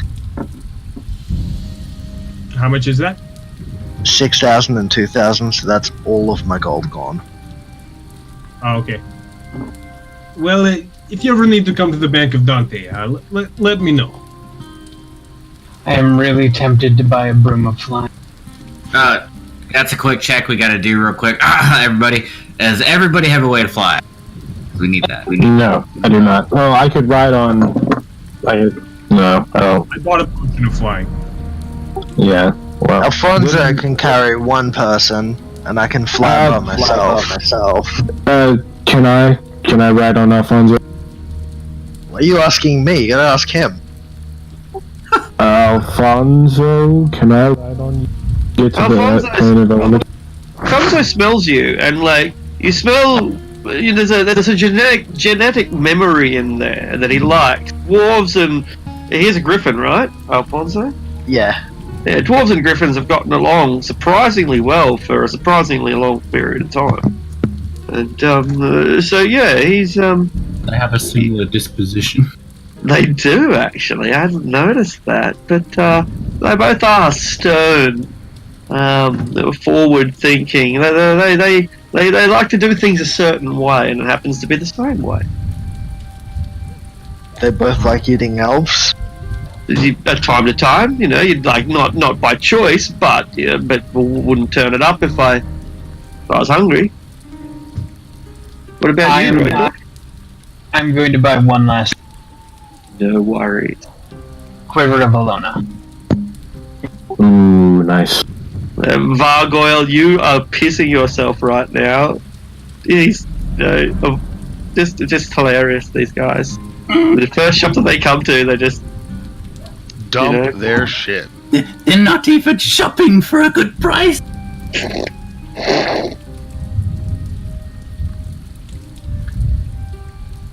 Didn't Vivek buy a bunch of potions of fire? What was that? Is that just for you, or is that for all of us? Bedek bought a couple for himself. Yes, I thought. Wow. Well, I have Alfonso. So, I think I'm the only one that can't fly. Sounds like I can run up walls. You've at least is it you reduce your damage or do you fall slowly as a monk? I reduce my damage. So you don't fall slowly. I just don't land as hard as you, pretty much. We might not need to. Well, still, if you hit terminal velocity. What was that? Yeah. What was that? We're going to be in that room, so we might not have to fly that much. Probably won't, because if we're going to be in a room. Yeah, but I mean, people can cast fly, right? Who can cast fly? Maybe Orin can. I could, but none of y'all gave me a spell book, so y'all can go fuck yourself. We gave you the Hey, I wasn't involved in that. We saved book 6 for you. Yeah, but does it have fly in it? Actually, yeah, that is kind of insulting, We saved book 6 for you, but we sold books 1 to 5. Oh yeah, for this fucking death automaton that tried to kill the random dwarf that was just like getting in a fist fight. Yeah, nah, we're bad people for being cautious about giving him items of immense magical power. Yeah, we're the bad ones. So, speaking of bad things, roughly how much is a hammer of fleshcraft worth? What does it do? A lot. It has mending, it has flesh to iron, it's +3 to everything that I do with it, including crafting. It's sentient. A sentient fleshlight. I think +3 weapon base are 12,000? Is it a +3 weapon to begin with? 16. It scales based on the level of the person who has it. Oh, so it's a +1 weapon, but yeah, it becomes +3 at a certain level, right? Yeah, and it gains more power. And as you say, it's sentient. What's its alignment? I think it's evil. Pretty sure it's evil. Let me check. 50,000. Here's your chance to see how much you can get for Voltaire. I'll give you 12.5 for it. But that's it. Its market value can be 50 grand. Cool. Oh, it doesn't appear to have. Oh no, it's lawful evil. There it is. Thought it would be, yeah. All right. Currently have charisma of 20.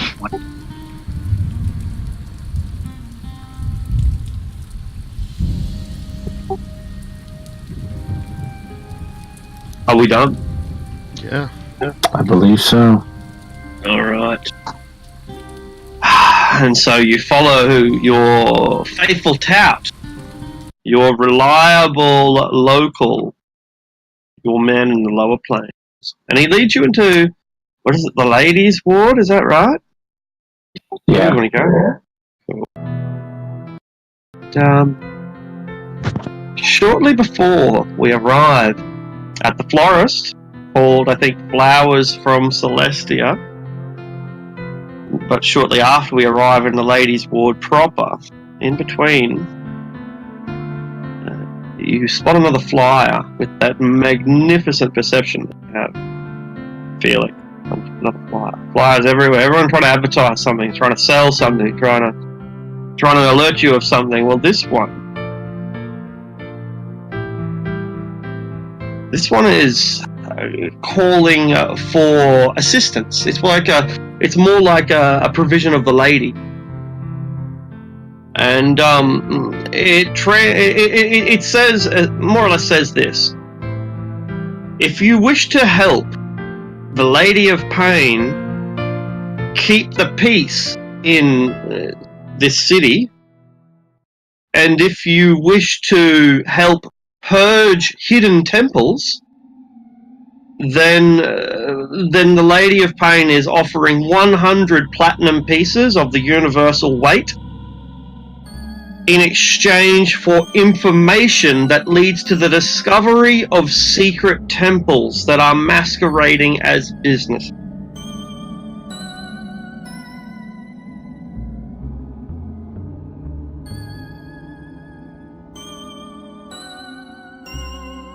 There you go.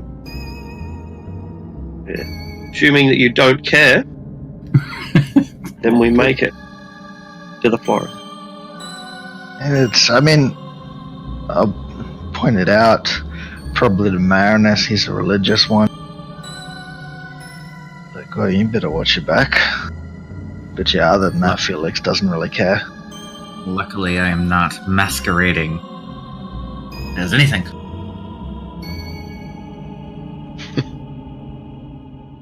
We're only looking for temples. He's not a temple. My body's a temple. Quickly, someone grab him. We can climb I the don't wall. have to pay my debt.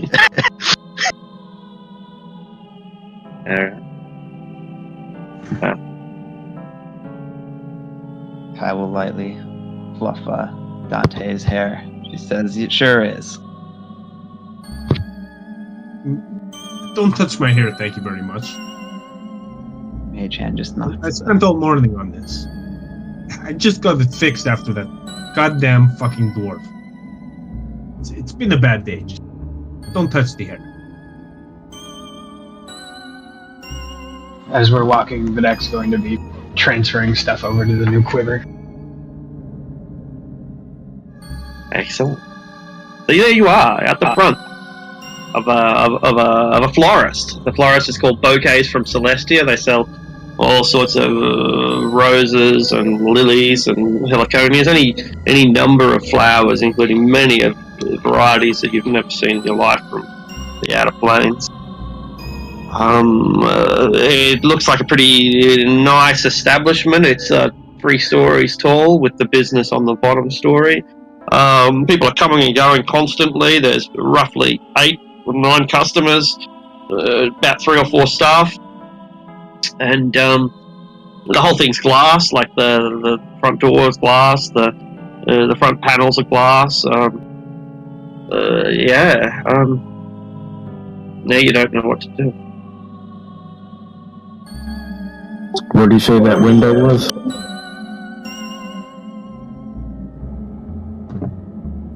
It's right there, right in front of us, Protor. Oh.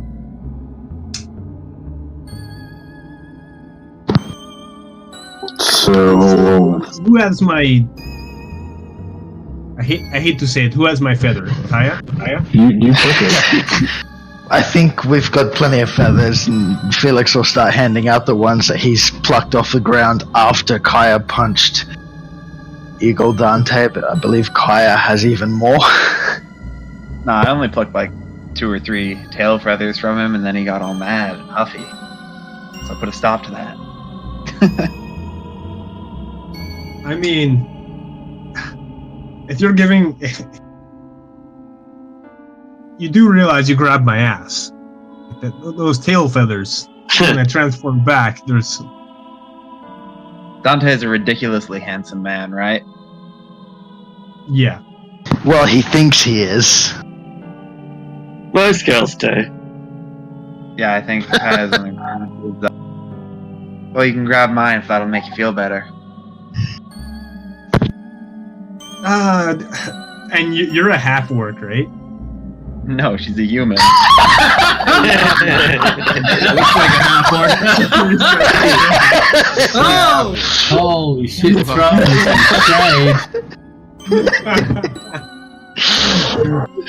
Okay, that's action then I was thinking. I'll say perhaps I'll have to take you up on that, Kaya.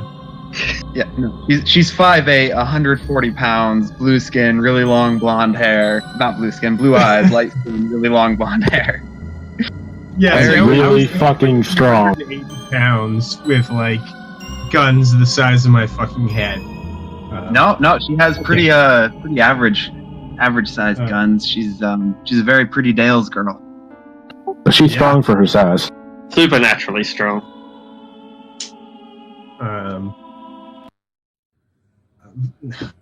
Like I say, Kaya, I'll take you up on that anytime. My bedroll is always open, especially to a fine girl like you. He bought a double bedroll just for occasions like this. I just love that you thought she was a fucking half-orc. Jesus. That's fucking amazing. I'm gonna take one of the feathers from Kaya. I'll take another one from whoever. Vinek will take one. Excuse me, sir. Are you going to stand out front here all day? This is a business, please. You're blocking the custom. Can you please fuck off? Unless you're here to buy something, and if you want to buy some roses for the ladies, then you'll find that we have the most beautiful smelling flowers anywhere in this city, at least. You couldn't lead with that? Yeah, I was going to say, you really have to work on your sales pitch. I'm sorry, sir. I was just judging by the fact that you're armed to the teeth, that you're not here for any good. Now, if you are here to buy some flowers, then please, I do apologize. And what the hell, I'll give you my meager hour's salary of a silver piece towards your purchase. But if you're not, then fuck off, because we don't need your kind around here. I walk up with my feather in hand.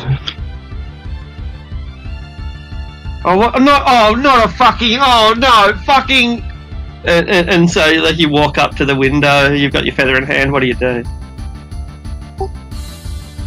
Oh, great bat head, how do I do this? Well, you just hold the damn feather and you jump through. And hope you land right side up. No, don't. I cannonball. Oh, you fucking idiot! Oh no, smash! And he does, and as he does, the glass shit to 1,000 pieces, and it falls, and this alarm goes up. Brotor's what? Gone. He's not there anymore.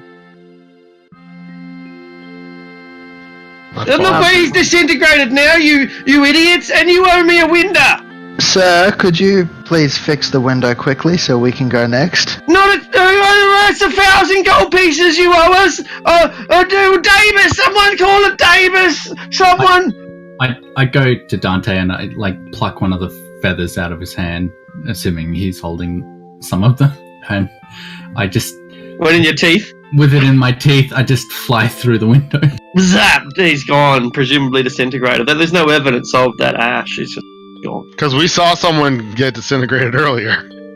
Videk is just going to grab one and run. You're like into the window. Yep. And you're gone. I'm going to do the same thing, but he's not even going to see me. My speed is 50. I'm a flash. Bam. Felix is gonna grab one of his feathers himself and put another one in Alfonso's beak, get on Alfonso's back, and command the griffin to jump through the window. I mean, does Alfonso need a feather of his own? Really? He's not an eagle. Just because he's got an eagle's head doesn't mean he's an eagle. Jeez. Fucking Sembians. Head eagle feathers, though? I just imagine this griffin getting wedged in the window and then a second later Yeah, Let's go, Dante. I'll sprint and follow. I'll kind of shrug, and after everyone jumps through, I'll sprint through as well. I'm gonna turn into Dante real quick and be like, "Don't mess up my hair," and then jump through the window. Because turning into Dante always works well for other characters. Are you the last one through? Be careful with that. I haven't. Sometimes people want to kill me for some reason. I don't know why. But Yeah, this fucking fire knives, that fucking dwarf for some reason. Envy is a terrible thing. Well, it is. I just Grow strong. slightly. Sorry for all that. But see ya. Hops through. Can you possibly remember the order that you just did that all in? Brotor first. Can someone want to write it down? We'll need to remember Brotor next first, week. obviously. Rotor, head, Videk. I went after Videk. I think I went with Alfonso after the Gitzerai. Yep. Yeah, and I think I was after Alfonso and I followed Dante. Felix there. Then it was Oren, and last was Kaya. You consecutively land one by one by one by one atop a mountain of coins. And the first one who lands on there, a few coins slip off the side, and then the Vargul flies by, and then the next one lands on, and it begins an avalanche. But we'll deal with that next week. What the fuck? We're Scrooge McDuck in it. You know what I think it is? The thing says that it's meant to take you to the Private chambers of the Khalifa, yeah. A wife is just another possession, probably, for this Khalifa. Yeah, so you're in the caliph. treasury room. Yeah. Oh my god. Thank God we have bags of holding. Yeah. You're just gonna steal from this man? Fucking Yeah, We're gonna thieves? kill him. Yeah, but you can't steal. Well, I guess. That's some backwards logic. Look, right there. okay, let's not work for the necromancers. We can just take this mountain of gold, go back through the portal, and then we'll pay someone else to take us to damnation. Hold on. There's probably no portal behind us. Probably not. Yeah, probably not. Remember how I said the thing we gotta worry about is Get back. Yep. Yeah, no, I mean, first of all, you should probably worry about the avalanche. I'm mighty glad that I'm sitting atop a flying creature. The rest of you, on the other hand. Shit, I'll just rage. Buried by an avalanche of gold coins, I'll just rage. It'll be fine. Rage, dude.